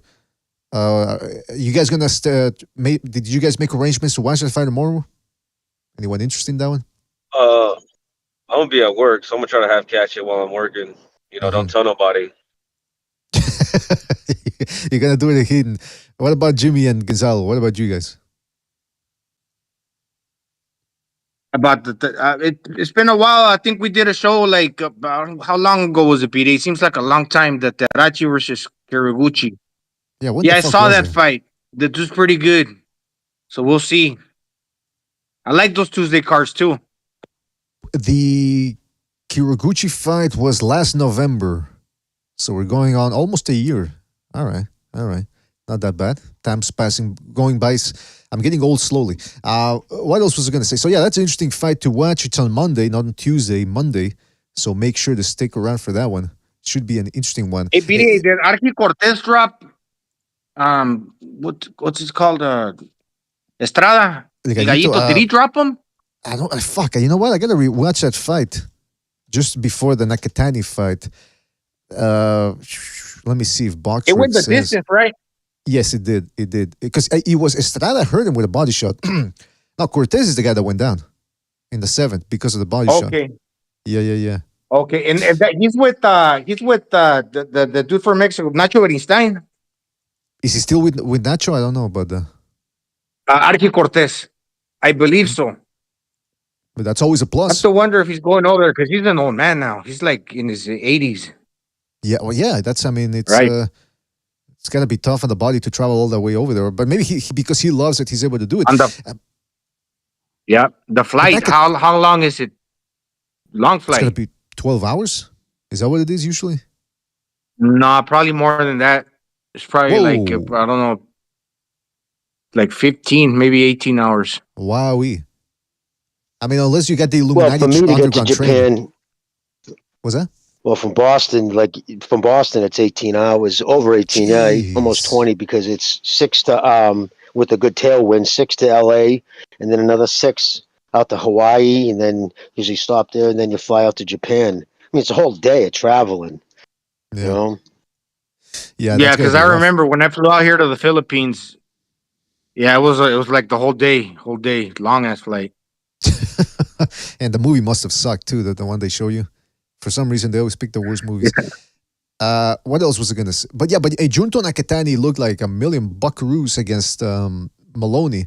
But then people forget he didn't look all that hot when he fought. What was the guy's name? Francisco Rodriguez, El Chihuas. Which, by the way, Chihuas is good. People forget he could have easily got the decision over Yoka, who's another guy that might be fighting Francisco Estrada this end of the year. By the way, Japan is really making things happen, man. If they can make Inoue Tapales before the end of the year, and Francisco Rodriguez Gallito versus Ioka, I mean, come on. That's. I was told that was 99% guaranteed to happen this year. Which one? I mean, they're saying Tapales is actually training the Inoue Tapales fight. Oh. The Tapales is in the gym training now for it, working on stuff now, studying film on Inoue. So they're fully intent on fighting him. Fantastic. So that'd be unbelievable if that fight goes off. If that fight goes off this year, and he fucking beats him, he's clear number one. No. But Jimmy, I'd like to see him fight in the U.S. again. And he has to fight Tank Davis in the U.S. to really prove that he's a good fighter. At 140, right? Yeah, 140 exactly. And then put a rehydration plus on him, even though he doesn't need it. All right, well, listen. That's fight in the U.S. where all the Japanese are sleeping. That way, it won't sell. Exactly. Exactly, man. Hey, listen. I wanted to. Oh, hold on a second. We got a phone call here. Hey, don't forget to hit the like, fellas. I got to keep repeating it, but it is what it is. Hit the like. Really helps us out. Please hit the like. Really helps us out. All right, let's go to a phone call here. Let's go to 214. 214, you're on the air. 214, what's on your mind? Guys, I'm back. Well, yeah, the Japanese card, I've been waiting for it since last month. Man, I'm really excited. Junto's a very skilled fighter. If he can keep you outside of his range, if he keeps you out on the end of his punches, man, that guy is very good. But if you get inside, he clenches a lot. He can clench a lot. But yeah, man, he's got all different. He's got great uppercut, all types of punches. He can throw straight punches, uppercut. His hooks are okay, but he got good straight punches and good uppercuts. The guy who fought Teraji, that's his training partner. So that's why he was so damn good against Kenshiro. And you know, Kenshiro never really had any. He never seen him before, so he didn't know how good he was. But these are my picks. I got Kenshiro stopping Heki Butler around 7th round. Mm-hmm. I think this fight made Junto versus Arhi. I think it might go the distance because Arhi is tough. He's young. He got some punching power, so he may go the distance. And Olaswaga, I think he might get a TKO stoppage. And that the tension guy, he's gonna get a decision. Damn, so you get it all figured out already here, man. That's good to hear. Hopefully we get some good fights, man. I at least competitive, because if I'm gonna get up at 5 in the morning, I want them to at least be competitive. Which one do you think is the most competitive one in the whole card? Arhi Junto versus Arhi Cortez. You know, Hedke, his best days are behind him. Even though he was able to pull off that win over that Soto guy, I just think that his best days are behind him, man.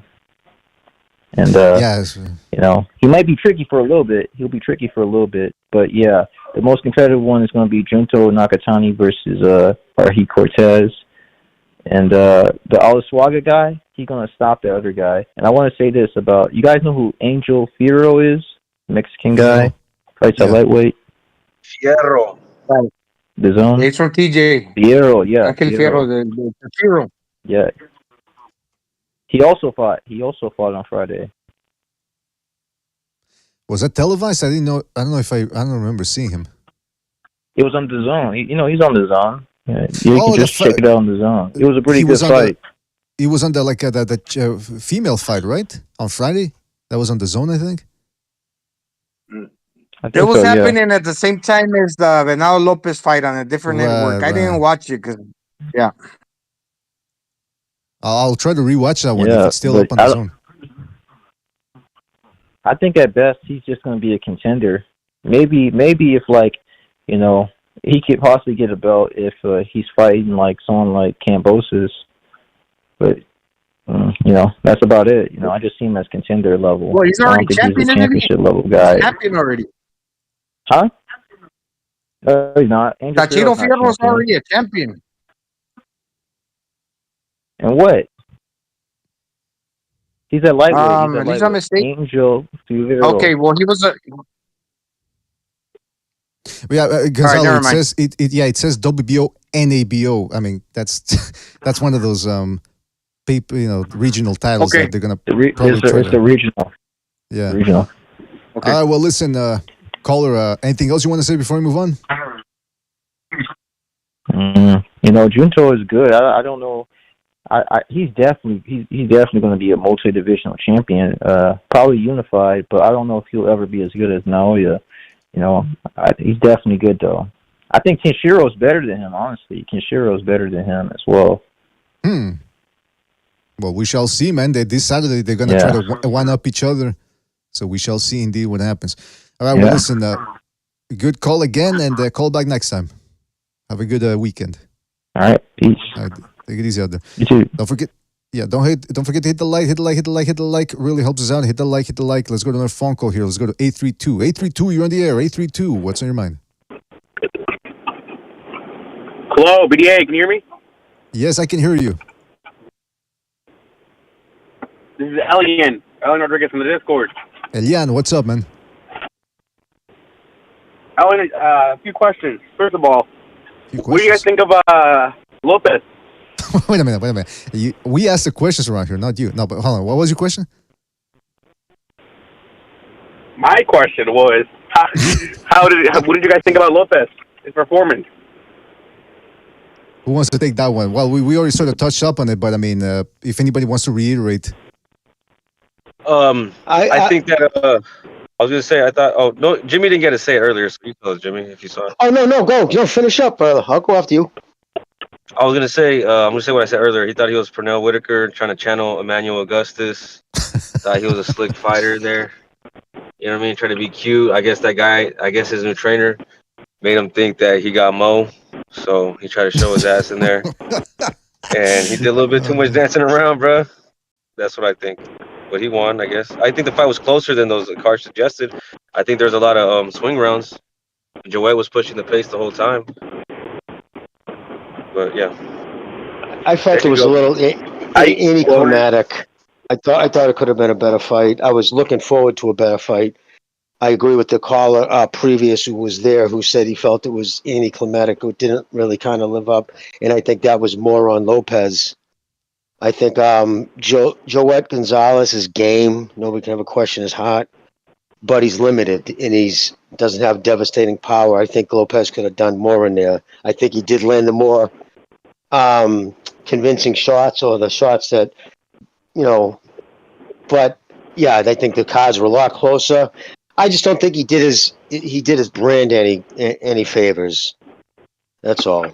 It would have been good to be the first person to start Joet Gonzalez.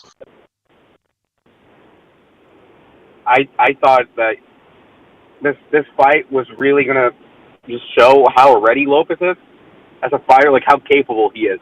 Is he the kind of guy who is able to go up in weight, challenge for a different world title, or is he just, one division, one belt kind of champ? And I thought, this opponent is a perfect fucking challenge for him because same guy that fought Navarrete, same guy that fought Shakur. And I thought if he could stop him, I thought it would be a pretty good fucking look for him. But he was trying to do all this look cute and do all this shit, and I really thought he could have. I thought he could have gone to stoppage if he came out and had the right game plan. Because, like you said, we all know Joel Diaz has a fucking hard one. Like, this kid will take a beating and a half, and he's not gonna go down. The only way to stop him is the ref stopping it, or the fucking doctor, like what happened with the Saiz fight. But I think it really, like you said, Jimmy, I think it really hurt his brand because, he said that he was going to go knock him out. He's going to be the first one to knock him out. And it ended up being a really fucking close fight. Way too fucking close for anyone, for any champ to want to fight like that. And I wanted to say about the Sanders Saiz thing, I commented, I think him and Tony Harrison would be a really good fight, a really competitive fight. But it would show the kind of caliber of a fighter he is. I mean, he's very young right now, so maybe not a Tony Harrison fight right now, but I feel like eventually it would be a good test to see just how good he is. And I like the kid. I don't like him, but I like his fighting. I think he's really fucking skilled. And I mean, same with Lopez, but Lopez is already fucking 30 years old. So, it's... Well, there you go, man. I mean, that's, yeah, it's hopefully they make that happen, man. Ramirez versus Lopez, it's the logical fight to make, and if they offer them enough money for their, good money for them, make it happen pronto, next year. Well, listen, Elian, we got to move on here, man. But shout out to you. Careful driving out there. Hope you're not talking on your phone at the same time, holding it with one hand. But good to hear from you. And I'm parked, don't worry. You better be. I'm watching you. All right, take it easy out there, Elian, and good to hear from you. Wait, no! What the fuck was that? All right, man. Take it easy out there, man.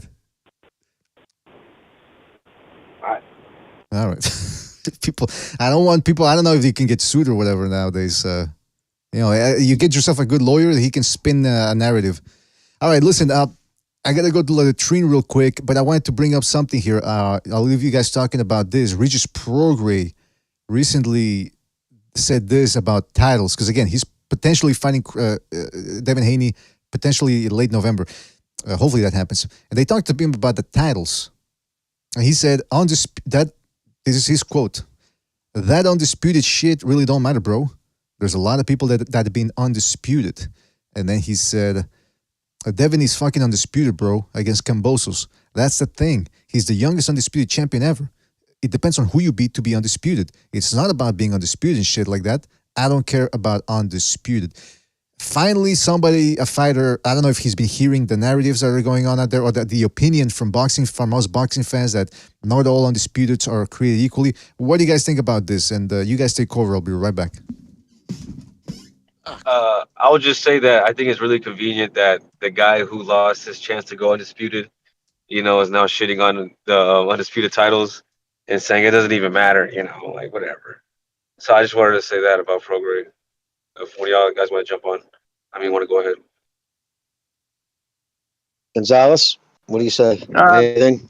Sort of. It could go both ways. I kind of see. I mean, if you're Devin Haney and you're moving up division, but you say, okay, I was undisputed at 135, to use that as a bargaining chip, I guess it's cool.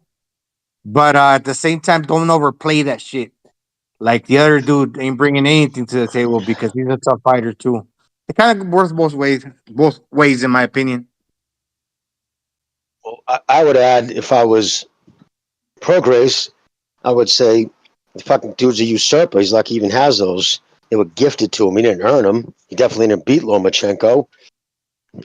So yeah, it's undisputed. Which, again, at the end of the day, that's what he is. If he's undisputed, if he's using, it sounds to me like maybe there's a problem with the money. That's usually when you hear a fighter start complaining about shit like that, because Haney's probably using that undisputed to throw more zeros at the end of his paycheck. So I don't know, but I'm just assuming on that one. Sanctioned bodies have only themselves to blame with their fuckery. The fact Jamal Charlo still has that WBC belt, hasn't fought in over 2 fucking years. There's nothing on the docket for him to even fight. Yeah. So they're not doing themselves any favors. They're losing respect. Yeah, but wait a minute. So Prograis is a champion at 140, right? Yeah. So Haney's titles and 135 are not worth nothing aside from just saying that you were the prior undisputed in the division beneath. But the one that's really bringing the hardware is Prograis, right? Usually when you're champion in one division, and below, you become like the mandatory. Okay, now he's making this fight happen. I get it. But just to say, I was undisputed, to command a lot of like extra zeros, like you said, Jimmy, I don't know about that. I just wouldn't put it past them, especially with his father. You know what I mean? They'll use it to try to get more money. Yeah, there are a bunch I don't of know. reasons. I hope Prograis knocks him the fuck out. I'll say this, I'm man, not about sure he will, but I think he can, bro. I think Devin Haney's he's a ticking time bomb. He should already lost against Lomachenko, like you said. Disputed champion, neither proven nor earned. They gave you that shit to you.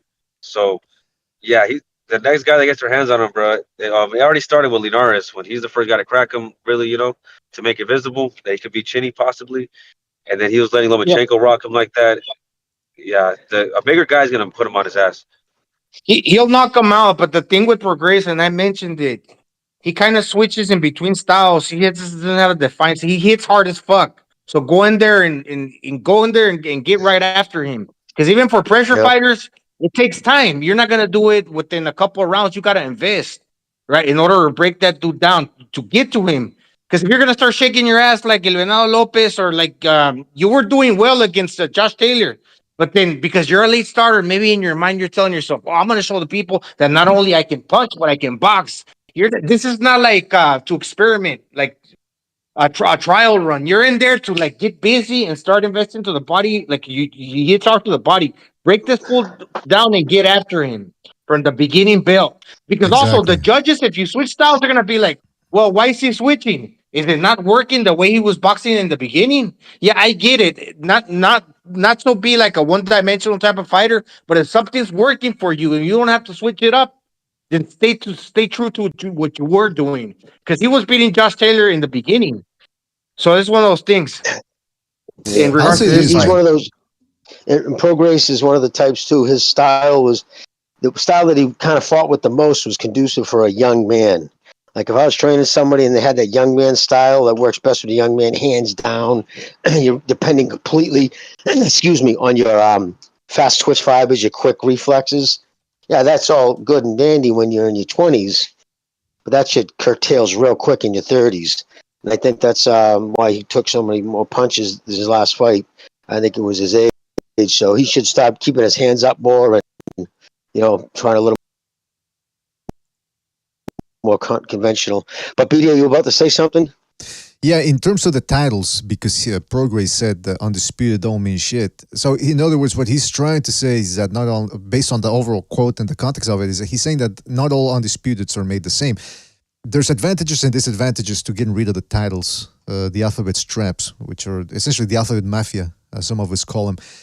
On the one hand, the positive for the fighter is no sanctioning fees, and that's something that even Teofimo Lopez has started to parrot. He's starting to realize, hey man, why do I have to, if I have 3 titles, 2 titles, whatever, I have to pay multiple sanctioning fees depending on, because even one organization will probably say, okay, well, we'll let you defend the IBF, but then you got to pay us a consultation fee or whatever. They come up with all sorts of weird scams to milk money out of the fighters.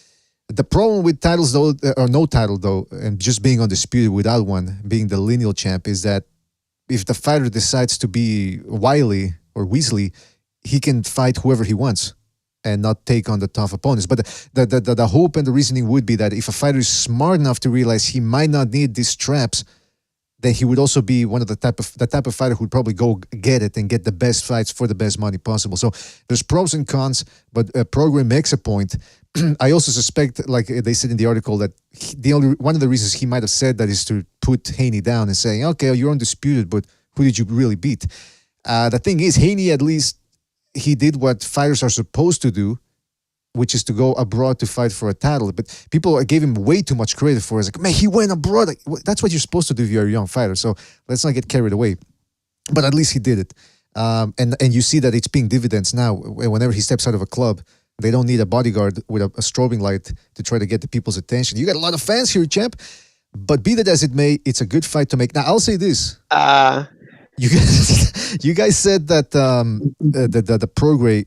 Okay, first of all, Gonzalo, did you say, maybe we got to rewind a little bit. Did you say Prograis is knocking Haney out? Is that what you said?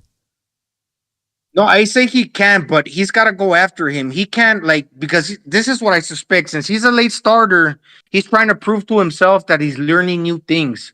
So when he's winning a fight convincingly by putting hands on a motherfucker, he'll say, okay, well, let me switch it up. So just to show my fans or to grow my fan base that I can also get cute in there and fucking hang my head to the side like a Pernell Whitaker and box you. Maybe in his mind, he's also thinking, okay, I don't want to catch a lot of punches either. But sometimes if you're already blessed with having power and you're basically, okay, this is what I'm saying. You're basically going to fight the better boxer. Don't try to box with the boxer. Because you're probably going to get outboxed. Right?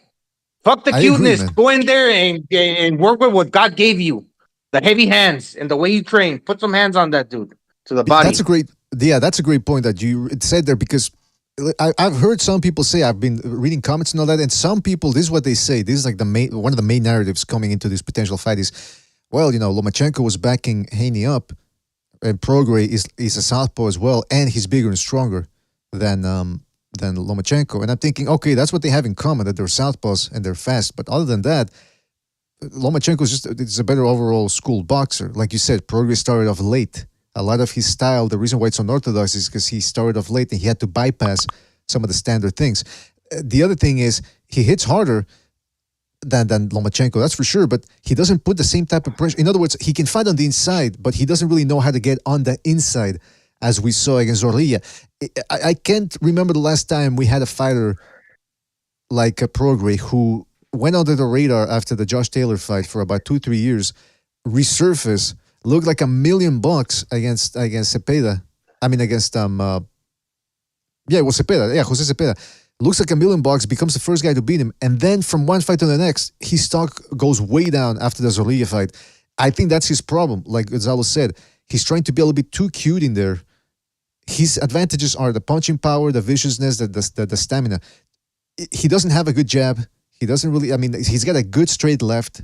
He's more of a long-range fighter. And when guys go to him, he can fight on the inside, but he can't get on the inside as easily as he can fight on the outside. So that's what he's going to need against Haney. He's going to have to shake Haney's foundation, hit him to the body, shake him up upstairs, make it ugly. He's 34 years old now.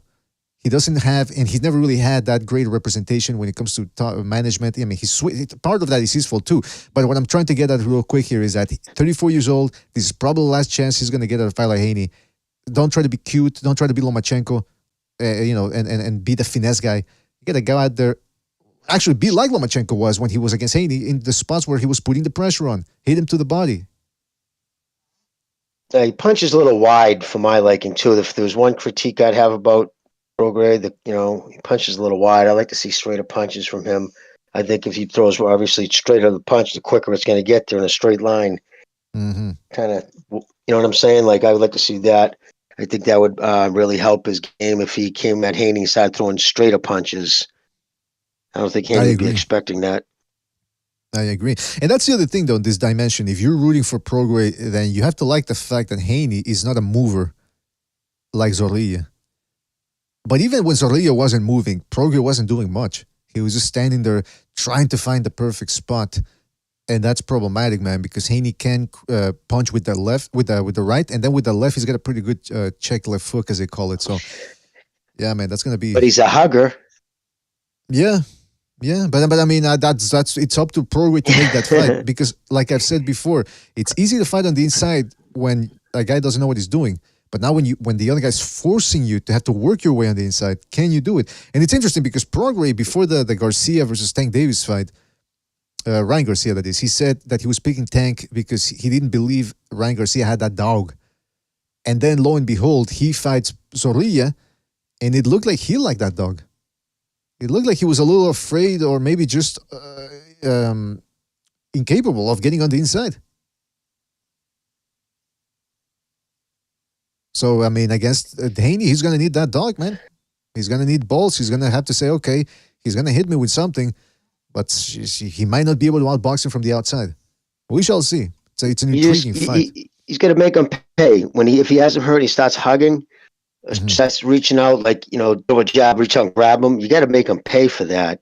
There's ways you can do it with, seriously, catch dudes in the face with crazy elbows, and you can make it look like a punch. Yeah, dude's running into it. If you know the guy's going to reach out and hug you, get them pointy elbows up high.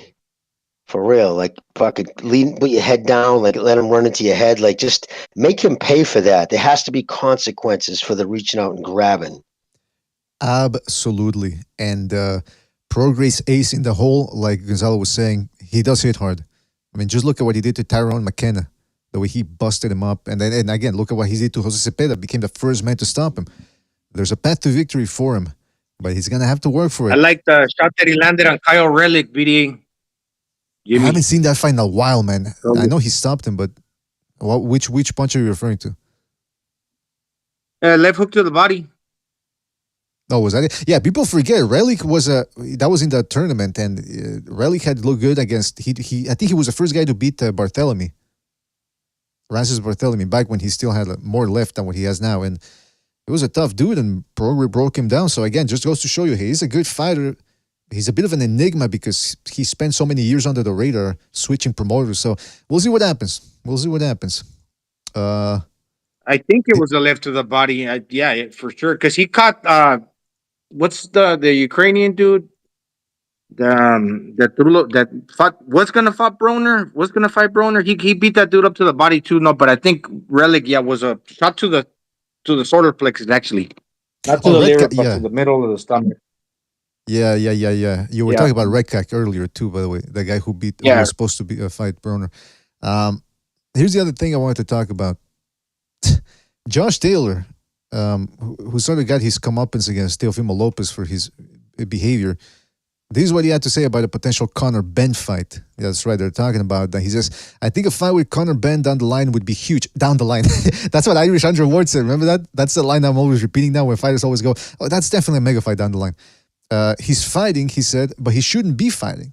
Talking about Conor Benn. He shouldn't be anywhere near a boxing ring, that guy. I don't think it's a good look for the sport, but it is what it is. And yeah, I'd love to fight him. So in other words, he's saying Mr. Conor Benn shouldn't be fighting because of the controversy there with the PEDs. But hey, fuck it, I'll fight him. It's a big fight. And then Conor Benn said this on Twitter. He said, I'll tell you what's awful for boxing. He says, the robbery versus Jack Catterall. You've lost 2 fights in a row. Come back to me when you've rematched Catterall, you sausage. That's about as British an insult as he can get. But guys, what do you think about that? Josh Taylor, has he become a bit of an insufferable bore or a boorish type of guy with his behavior? I mean, he just got embarrassed by Teofimo Lopez. That fight was there for him to be won. I lost respect for him from his comments prior to the Josh, a year before he fought Teofimo, when he said he was fine with fighting once a year. I like this. I'm comfortable with fighting once a year. I'm like, okay, dude, you're already retired in your head. That's just not a good look. You should be wanting to fight as much as possible, especially with your style. And it came to fruition. I couldn't get my timing. Nothing. I saw the punch and I couldn't get there. Yeah, because your timing's off. You're not fighting enough. You're a part-time fighter. We saw it again with Errol Spence against Crawford. Ring rust and alcohol was more to do in his beating than any accident had to do with anything. But ring rust is a real thing, and we see it all the time in today's boxing. Manifest itself always. And I mean, we saw it in the Catterall fight. By the way, I rewatched the Lopez Josh Taylor fight, and because I remember I told people Catterall did about as well as Lopez did. He got robbed in that one through and through, and people were like, "Nah, Lopez dominated way more." I'm thinking, man, you could I made the argument. I'll say this: Catterall did more clinching in that fight than Lopez did, but Catterall did drop Taylor. Lopez didn't. And so, I mean, as far as I see it should be Lopez versus Catterall. By the way, has Lopez even said who he's going to fight next? Have they even talked about a potential opponent? Or I've heard nothing. What the fuck? I don't think so. They didn't even mention it on the fight because he was there kicking it with his little son. Ringside. Oh, yeah, he was at the zone card, yeah. Yeah, he's trying to get. Yeah, he was talking Haney for a minute. He was talking, who else? Oh, even Ryan Garcia, because you saw the numbers got pulled down from Tank, so he just wants to get a slice of that fucking Instagram twinks numbers. Yeah, but that's the thing about... I think... sorry. No, go ahead. No, I was just going to mention, not to change subjects, but Jimmy mentioned Ryan Garcia. I think he's fighting in November, and he might fight Oscar Duarte. He's pretty good. They might throw him to the wolves since he's probably going to leave Oscar De La Hoya. Uh-huh. That guy Duarte, not the guy that's knocking people, that's been on a knockout streak. Not him, right? Duarte, yes. He's from Chihuahua, Mexico. He's kind of light-skinned too, dude. I don't know if a redhead dude. He's like a left-hander. Bro, yeah. Yeah, all right. I know what you're talking about, bro. Yeah, he might knock out Ryan, bro. That guy hits hard. Yeah. He looks like he hits hard. You can tell he hits hard. And you mentioned build him up. No, build him up since Ryan Garcia's gonna leave you any fucking ways. Build him up, throw him to the wolves because that's what he deserves. But anyways, yeah. I was gonna say for Oscar, you mentioned Oscar's name. He's got to stop fucking bashing his fighters and talking shit about fighters who leave him. After they go, it's just not a good look. It doesn't make guys want to sign with you. The minute you leave him, he starts fucking badmouthing you. He's doing it to even a female fighter now who signed with Top Rank who left him. He just gets in these beefs online. It just looks, the same shit you do with Canelo. You know what I mean? Going bashing Canelo. But to be fair, time. Jimmy. But to be fair, Canelo talks a lot of shit on him too. Because I watch these Mexican shows like interviews on Canelo, De La Micha, calling him shady and a bunch of shit. So I mean, I am a Canelo fan, but just to be fair, yeah, he talks a lot about De La Hoya as well. Yeah, and that's the other thing is, I mean, if you're actually performing, the results speak for themselves. I think fighters will sign with a guy despite a little shit talking. Because I remember Bob Arum would talk shit about everybody that left him. I mean, he went at it with De La Hoya too. I mean, I agree that it's not a good look, but I don't think it's the worst thing in the world. Because his stable is so thin right now because there's more talk about Virgil Ortiz never returning. Well, actually, they just said... I felt terrible. De La Hoya just said that Ortiz will be coming back at 154 or even 160. Okay, so they're saying 160 now. It's all right. I mean, I will see. Yeah, but that's the thing. I feel bad for that young man. As a kid, that's a lot of promising. I would hate to see that end that way. But I think the welterweight division got at risk. Everyone in the welterweight division got lucky as soon as Ortiz encountered health problems. So, I mean, that's how good No, the guy he's is. the hottest puncher in welterweight division. Absolutely. And that's saying something. Like, without a doubt. Now, but the problem with De La Hoya, back to him, is he's a spiteful guy too. You can tell that the way he went. I mean, Bob Arum was at fault too, but it was De La Hoya too. The way I forget who started, but nevertheless, he can get thin-skinned in there. And then with Canelo, he wants to. Now he's saying that Charlo has a style to beat him. I mean, so everybody can beat Canelo in De La Hoya's eyes. Charlo, he could probably beat him too. He probably thinks I can beat Canelo. I'm a gold medalist. Former 5-time division world champion. But the point is here my that father hated me. Yeah. By the way, I'd always heard, and I think they confirmed that in the HBO documentary, it was the mother that was the actual problem. That whole thing, he said that in the documentary, right? That they told him, hey, listen, talk about the mother dying and let's play off of that to be, as a narrative to make you more likable. Oh, like his whole thing was a lie, like why he wanted to win the gold medal. I think so. That's what they're talking about, right? And can anybody confirm that? He said that his mom's last words were supposedly like, "Go get that gold medal, mijo." He's like, "I'm going to do it for you, mom." And they never had that conversation. I think it was you're leaning against my arm, right? Because he was praying over a fucking bed. But no, he's his father. I guess his father, what he would say that he never said he was proud of him ever. That's Mexico for the you. first time he said it to him. Yeah, I know. I guess I also heard that. I read into it. And that's what one of the people said. It's just Mexican fathers can be somewhat stoic. They're not going to always throw flowers on you.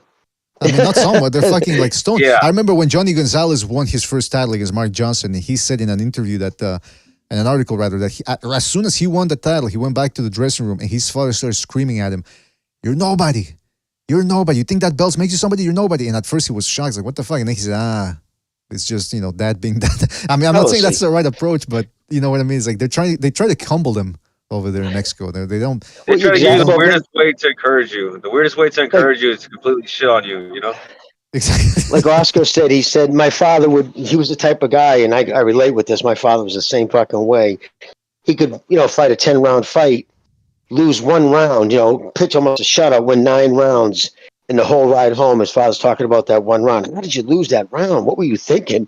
Like, you know what I mean? Like, I could go fucking 4 for 5 at the plate playing baseball. My father would say, I can't believe you swung at that pitch. Like, shut the fuck up, dude. You know what I mean? I understand.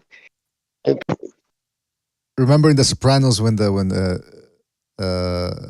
Uncle June is in the mental asylum. There's that young Asian guy who was at MIT. He goes, I remember when I was in 3rd grade in my grammar test, I got a 90. What was it? An A, and I got an A. He says, I was so proud. I showed it to my father. And he says, what happened to the A plus? That's Asians are like that too, man. It's like, if you get a 95%, it's like, well, what happened with the extra 5%? Why didn't you get 100? You momo. I thought you were gonna say how he used to say to Tony, you didn't have the makings of a varsity athlete. God, dick back. Yeah, that one too. That one too, man. That's a classic right there. By the way, we got a phone call here before we run out of time here, and then we'll be back to some of the stuff here. 978, you're on the air. 978, what's on your mind? Yes. Boston. Thank you for taking the call. How you guys doing? Doing fantastic. Is this Dennis from Boston? BDA. Yep. Dennis from Boston. How you guys doing? Doing fantastic. Hope you're doing fantastic as well, man. What's up? So I was just calling. I'm just thinking. Can you hear me okay? Yes, please go ahead. Oh, yeah. I was just thinking that these fighters of today are so fucking spoiled rotten. It's just something Jimmy just said. Jimmy was saying, I feel bad for, I think it was like Virgil Ortiz or somebody like that. Like, these kids, if they ever fought in the 70s and 80s, you never heard anything about this cut and weight shit. Marvin Hagler, he'd get up to 166 pounds and he'd catch himself and be like, I got to be careful what I eat. Like, this shit is like out of control. You should never be walking around at 190 pounds or whatever and then coming back down to fucking 147. Of course you're going to get sick. What do you think of that? I mean, hey, listen. It's all common sense. Yep. Hank Davis is a classic example. Half his camp is fat camp. just shedding off the weight he puts on. But you're right about Marvin. He would never go more than 5 or 6 pounds over his fighting weight because he fought so often. In fact, like when it come to drinking, he used to say all the time, it's one of the worst, not just for your coordination, your balance, but alcohol is very dense, caloric speaking. And he would have. That's why he liked Christmas. He would have red wine on Christmas. Because that was the one day a year he would drink. He would have red wine on Christmas, and that was it. So, I mean, he lived like a professional boxer. I mean, and these kids don't nowadays. And you know why? Jimmy? Look how hard he had to work by comparison of the kids today. Look how hard he had to work to get his title shot. They almost had to have Tip O'Neill go into court and fucking drag Bob Orem in there to give him a fucking title shot. Like, it was crazy. Now, man, these kids are just so lucky. And then when they fight, they can fight once a year or twice a year. And Virgil Ortiz, fucking eat a carrot, dude. Eat some fucking lettuce. Like, fight at 154. Like, it ain't brain fucking science. Just gets to me, Yeah, they kept him down too long at 147. Absolutely, man. Yeah, it's that's what they do. I remember when Miguel Cotto was fighting at 140 as a prospect. I think at some point Top Rank wanted him to move down to 135. He was already killing himself to make 140. That's what some of these promoters, that's how they think. They think, hey, man, you'll be bigger and stronger. It's like, man, he'll be weaker because he's killing himself to make that weight. And then it kills them and down the line, too. So it is what it is, man. But yeah, I think Virgil Ortiz he might be a big punch at 154. I think if he feels better, if he can make it back, I think he'll feel so much better in there, so much more energy. Go ahead, This Dennis. cutting weight thing is just it's just a totally new concept. Like the whole idea of you're going to come in and you're going to be the bigger guy and all this shit. And like people come in like the Zerto, the Mexican kid, the good looking kid there, comes in like 13 pounds overweight. And now he's going to fight Joe Smith for all this money. Like, you ever did that bullshit in the 70s or 80s? We'd be like, fuck you. You'd be gone. You'd be out of here. 13 pounds overweight and blow the whole show. The fine was a lot heavier back then. If your purse was only $3,000 and they took half your purse if you missed weight. But it's the whole manipulation of the day before weigh-ins. For instance, Haney, that was almost 48 hours. Was that 36 hours before they fought? He weighed in? Might as well have weighed in the Tuesday before. It was ridiculous. If these guys had the same day weigh-ins, nobody be fighting the weight class they're fighting in now. Everybody be up one, maybe even two weight classes. That's a good point. Well, that's the answer right there. Shit, I wasn't even thinking of that. That's the answer. That's the answer. That's why it's changed so drastically. Okay. There's my answer, Jimmy. They try to manipulate it. Yeah, just watch the language a little bit there, Dennis. But Dennis, are you a proponent of same day weigh-ins, returning to that? I don't know about that. I like to see a little bit of discipline. Maybe get some discipline back in the game and fight, be more active. It's I love boxing and I pay for all these shows, but after a while I'm thinking like Haney is going to fight Prograis and I bought DAZN and they want all this extra money. Like, I'd rather fuck the same day weigh-ins and the weight issue. Just be honest about your platform. You're going to be DAZN and say, we're going to have, you can pay $25 a month and be all set. Now they think I'm going to cough up another $80? See fucking Haney fucking dance with them all, mug them and hug them and all that shit? Nah. Sorry about the language. Anyway, you boys, have a good day. I'm just in traffic. I'm surprised I got through. I didn't even think I was going to get through. Oh, you get through. You get through, man. But shout out. Good to hear from you, Dennis, and call back next time, right, man? Take it easy out there. Great show. Keep it up. See you guys, Dennis. Thank you. Yeah, Jimmy, it's because there was a big delay. Can I just mention, that DAZN shit infuriates me. Like, infuriates me. And it's not that I can't afford it, the fucking money to pay for these pay-per-views. It's like, fuck you, dude. Like, how dare you? How dare you come out? The whole thing was, these pay-per-views are ruining boxing. We got to get away from that. Let's do it this way. Pay a monthly statement, you know what I mean? A monthly payment. And then you just get all the content from DAZN. And then suddenly, oh, wait a minute. It's only because of Canelo. Because he's the face of boxing, and it's so many moving parts behind the scenes, and so much money has to go out that we kind of miss it, So forgive us for this, but it would just be an occasional Canelo fight on pay-per-view, and now they fucking double. That's the second time they've gone up in the 3 years they've been out. Now they've doubled the subscription fee, and now they want to still have a child. It's so outrageous. To me, it's not. They're not serious about boxing. I think what happened was when they signed with the NFL, 10-year contract with the NFL, that must have cost them just obscene money. And I believe every other aspect of the zone is being used to finance their football, to finance the NFL's thing, whatever they got going on there. But disgusting that Haney Prograis fight is a pay-per-view. It's absolutely abhorrent. I wish I didn't pay the whole year in advance because I would fucking cancel it right now. But I'm already paid up for the year. But I'm not buying that pay-per-view. Neither am I. That. Well, maybe I've said before I'm not gonna pay for it, and then I end up paying for it. So, but it is disgusting. I concur. By the way, shout out to Valiant Thor in the chat. He says, 2 theoretical physicists, and you're enjoying your channel, BDA Boxing. Well, shout out to you, fellas. Hope you're not working on anything that's gonna disrupt the fabric of time, and hopefully you guys aren't entangled.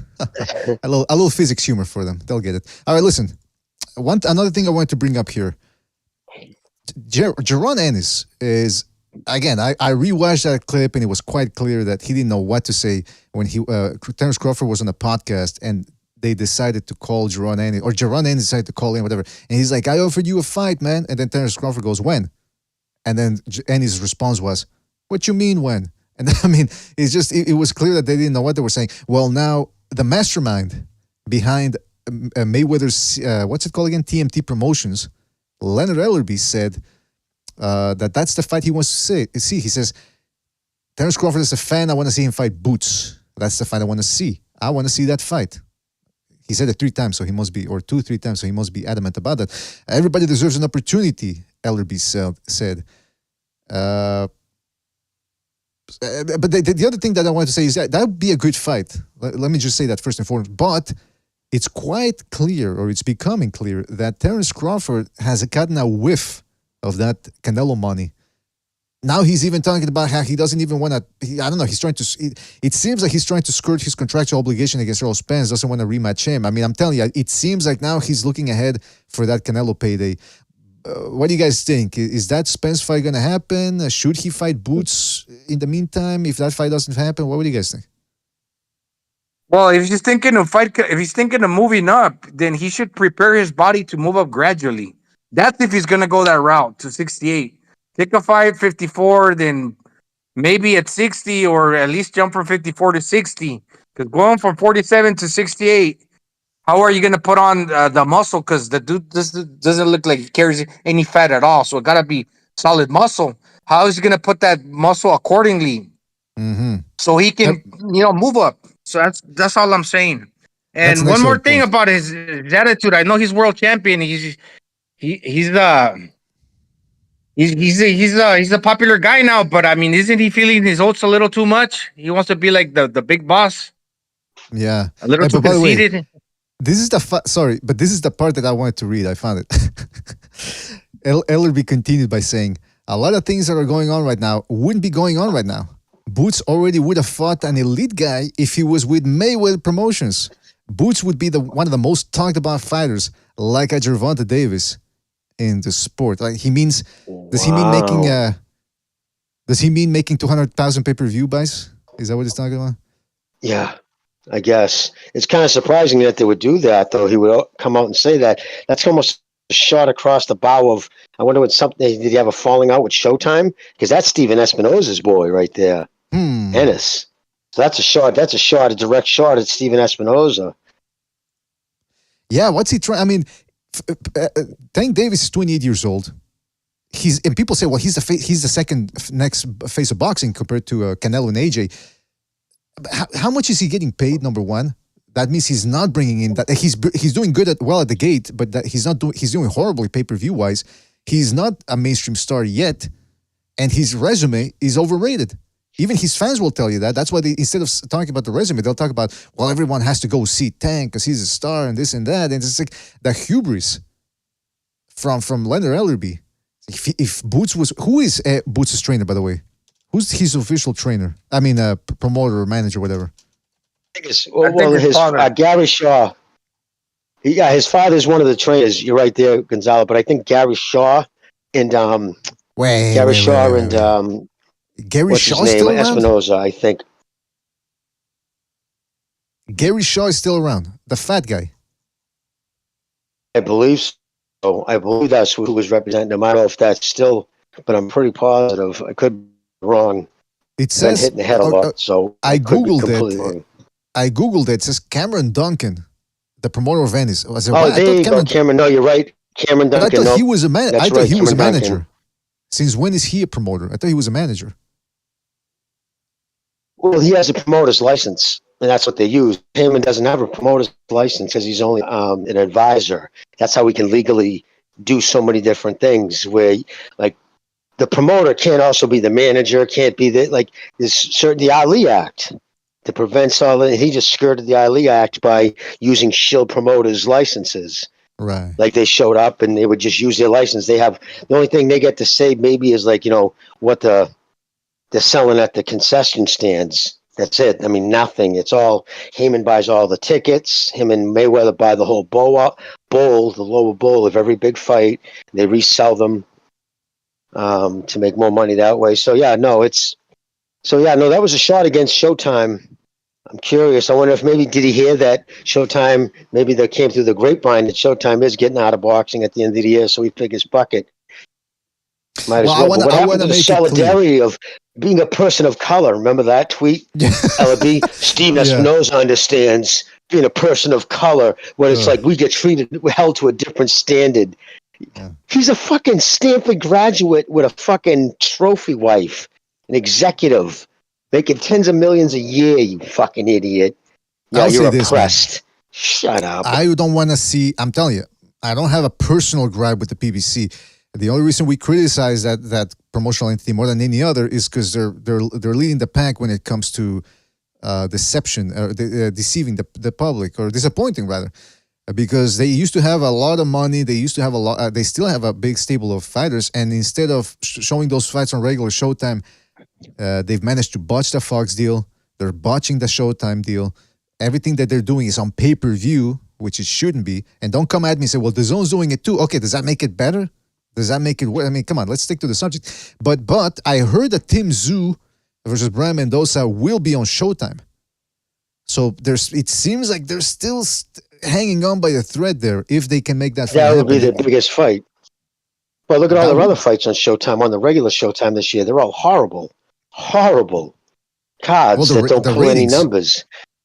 Yeah, the ratings, yes. The ratings are in the toilet. So they're clearly going all just like, it doesn't cost them nothing to put on a pay-per-view. They already have the streaming service already set up. But you know what, like, man? You own the car, you're just renting it out. Yeah, but the PBC failing would be bad for boxing because it would shit on everything. Now, it's some of these guys are already weary of getting into boxing with some of these advertisers or networks. They go like, wow, is there really any money to be made in this? If they see that a big promotional entity had a war coffer behind them and they still manage to screw it up, these guys are going to look at it and they're going to go, they're not going to just think, oh, well, these people were bad businessmen. The first thing that's probably going to enter their minds is, shit, boxing just doesn't sell anymore. It's all about the MMA now. MMA, women's fighting. Did you see Jim Lampley? He was interviewed by Broadway Joel, the Dominican kid. He was on his channel, and what he said about Heyman when asked about the PBC, he said it just how it is. He goes, listen, protect your fight is one thing, but to protect him at the cost of, just mismatches. That has always been the knock on Heyman. And the mismatches. Listen, he drove HBO into the ground. It never survived him. He left, and it was too late. He already pissed off so many of the executives over there. He made it so toxic. He's the one who purposely played up the division. Back in the day, yeah, you had Showtime and HBO, but there was no bad blood between the two. It was just Showtime and his HBO boxing. Showtime was the lesser of the two, but it is what it was. But there was never anger. Like, he's the one who deliberately, no, we're not fighting Showtime fighters. And then it got to the point where HBO, after he had left, they weren't even allowed to say Al Heyman's name during broadcasts, and they wouldn't fight any fucking PBC fighters or any Showtime fighters because they didn't want to deal with Al Heyman. So, yeah, exactly.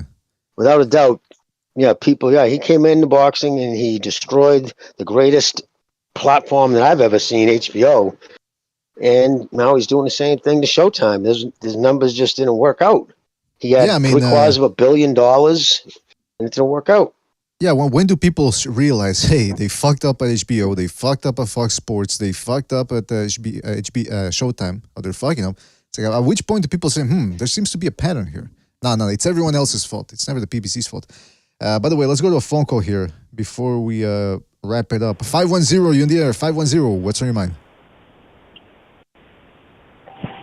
Hey, what's up, Jimmy? What's up, Gonzalo? What's up, BDA? What's up, Never Servers? I just came to call back, waste your time. Pretty much, I was going to make just 2 comments. If that's true about the Ryan Garcia thing, alhamdulillah, I want to see that fucking guy get sparked, knocked the fuck out, get the fucking, get him out of boxing. He's fucking trash. He's always been overrated. Garbage piece of shit boxer anyways.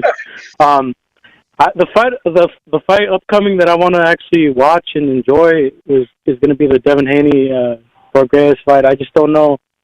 It's a difficult task for Prograis. I still want to. I mean, hopefully he knocks his ass out too. I would want to see that for sure. And I think he has the ability to kind of get inside and just crack him. But I don't know, man. That hopefully he gets the job done, and then because regardless, Devin Haney, I don't know.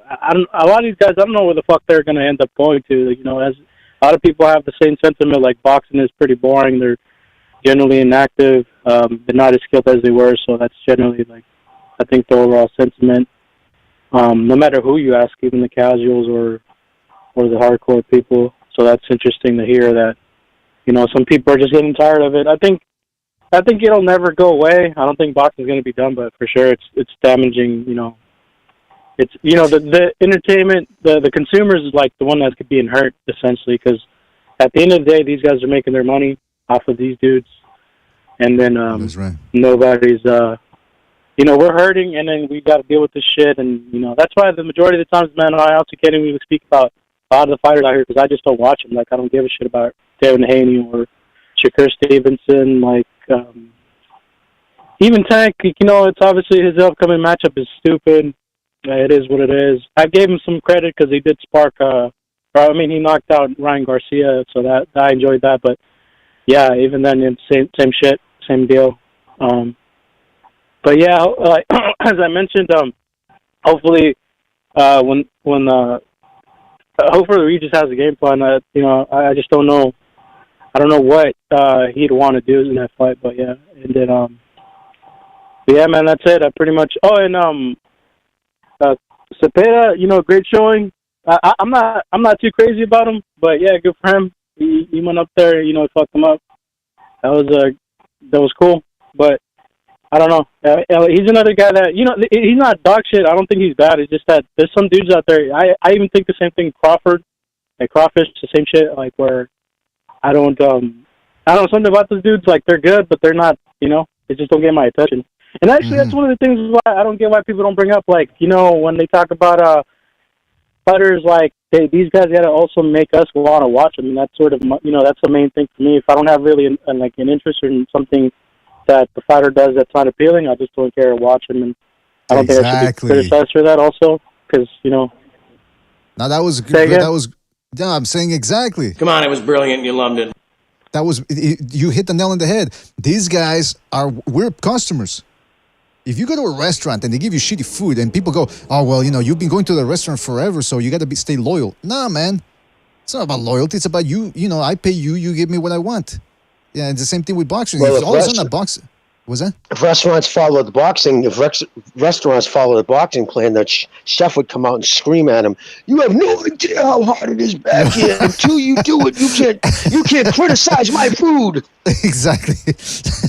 That's a great way of putting it, man. So yeah, man, the caller, you said you made the great point too, man. That's true. These guys want to watch them. Don't give me the shit about the sweet science. Hey, veteran tactics. I'm clinching because it's veteran tactics. No, it's veteran tactics. You're being dirty because you can't fight. Don't give me that bullshit. Anything else you want to say, caller, before we move on? Yeah. No, yeah, for sure. I mean, I've always had that sentiment. That's part of the reason why every time, for example, even when I've called him before, there's just certain fighters I just don't give a shit about them, man. And I don't. That doesn't necessarily make me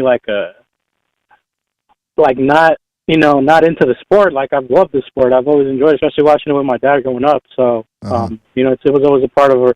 Like, I remember just going watching some of the fights, especially when it was like an actual Mexican standoff, like, when we had like Morales Barrera and shit. Like, I remember just going to those parties and, we'd have get together. It was like a good environment. And then people, my uncles, my dad get into it. They'd be jumping, to be fucking smacking each other. Like, it was a good time. It was just crazy. It was like a good memory. Smacking each other. So that's, that's what I don't understand. Why culture. Yeah, that's what I don't understand why people like.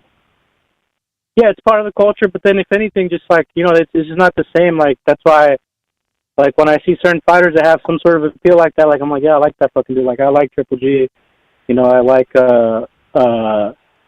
I like Inoue. Like, those guys, like Lomachenko. There's Bam Rodriguez. Like, those fucking dudes. That's why I'm just always like, I actually want to watch those dudes. But yeah, one last thing though, I want to shout out, my boy Punches, if he's listening, and also shout out to Recognize. I always forget to shout that guy out because I keep on trying to remember. I know he's said my name before, and just shout out to him. I see you Recognize. So what's up, dude? Hope you're doing good. Also shout out to Reverend Pickles. What's up? He's always been cool too in the chat. So yeah, that's it, man. All right, take it easy. All right, take it easy, man. Thank you for your call, and shout out to everybody that you gave a shout out to. Shout out to everybody in the chat. Stop declaring Canelo. All right, see you. All right, there you go. That was Mr. Booty Juice, I think. Well, listen, shout out to everybody in the chat too as well, man. And look, we covered a lot of boxing here. I don't know if I forgot anything. We Leonard Ellerby saying that Ennis would be better served with Mayweather Promotions. Josh Taylor, we talked about the fights yesterday. We talked about the fights are going to be taking place on the morrow. I think that's about it. Anything else you guys want to say before we move on? Looking forward to Canelo. What's his name? Charlo. Little Charlo. Which, by the way, he's come out and say he's not that little. And I agree. Like Raul Marquez said, that guy's only making 154 on that night when he's fighting once, maybe twice a year. So every other day, aside from that one day and that particular time when he steps on the scale, the dude's weighing more. And he's sparring bigger dudes. In theory, okay, there's one thing, the argument that he's never fought bigger dudes. But that you cannot say solely because of that he can't take a bigger dude's punch. Because he is a bigger dude.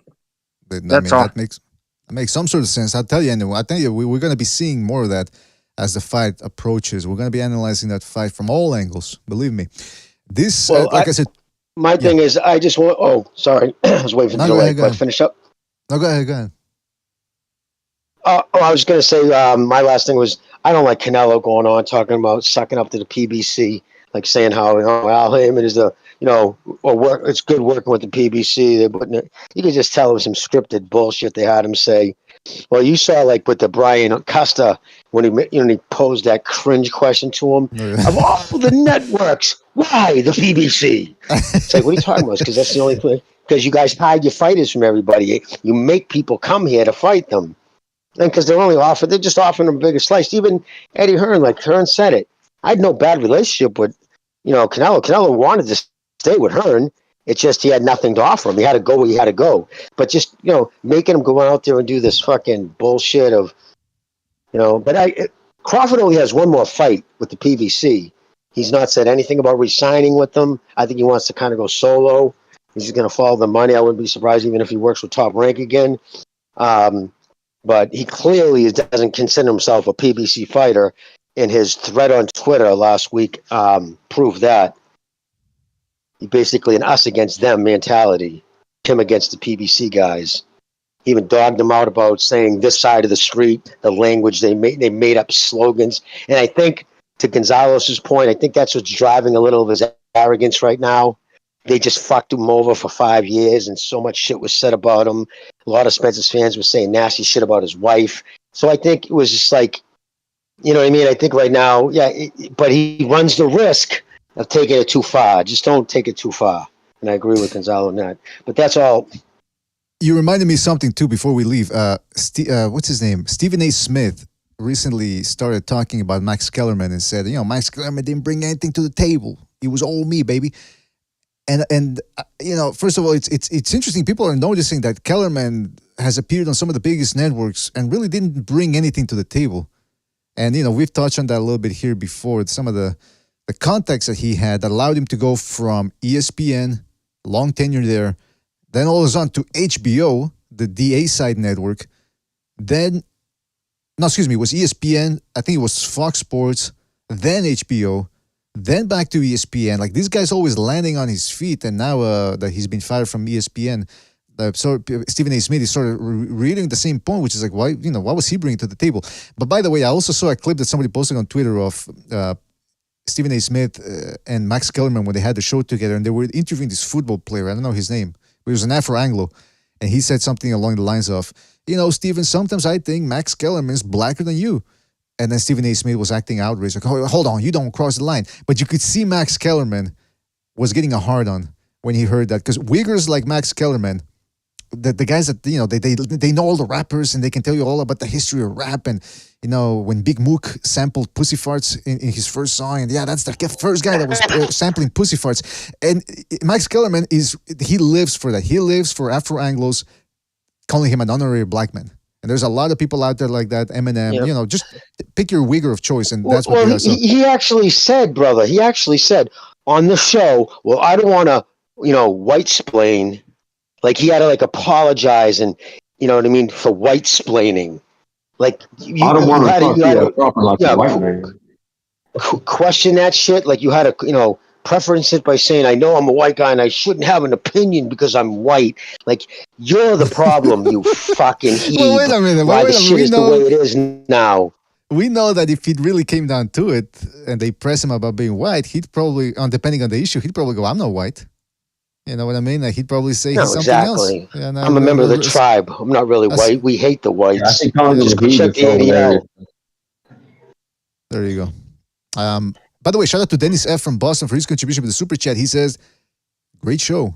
And then he goes, he claps. Shout out to Dennis from Boston. Thank you for your call and your contribution. Real appreciate it. But I mean, it's people are starting to realize the veil is coming down. Like Frank Zappa said, once the veil comes down, you'll see the brick wall that was always there.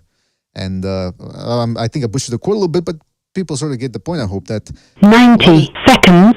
My goodness gracious. That voice always creeps me out when it takes me by surprise. But Max Kellerman, I mean, again, he's the type of guy was always sucking up to Andrew Ward. Before that, it was Pernell Whitaker. He just couldn't get that. He just couldn't get it out of his mouth. So and then before that, he wanted to be a rapper. So you just gotta look at him, the things he said, and you realize what type of guy he is. But be that as it may, he always threw me for the loop, PD. I never got the whole thing about he's winning the story of the fight. I mean, that was horrible. That was horrible. He's winning the story of the fight. What does that mean? He losing or is he winning? Why don't you break it down? Yeah, he would have predetermined speeches. Like, he wanted to have these little soliloquies he wanted to put in the middle of the fight that made no sense. You can tell it's scripted. Where Larry Merchant would just go there and not say nothing for 5 rounds and say something relevant, but it would be meaningful. So he would always want that meaningful thing, and he would use the worst or the stupidest things to tie it into. Like, well, he almost stumbled on that one. Maybe his shoes are a little big. And speaking of big shoes, like, he would then go into some ridiculous thing trying to get, quoted. It's just, it was pathetic. Well, the thing is, when you remember the tribe and you fucking related to bigwigs at the agency, that's what you get. Exactly. It was about context. I mean, if you read the article about his brother, because remember, what was his name again? Butler, the crazy guy, crazy ex-fighter, murdered his brother. And in that had him move into his house. Yeah, I mean, can you believe that? How was that decision? I mean, I don't want to laugh, man, but it's what the fuck. But anyway, in that article, they talk about how they wanted to be script writers. So they were all over the place. They wanted to be script writers, and they wanted to be rappers. Then they said, "Hey, boxing works. Why not?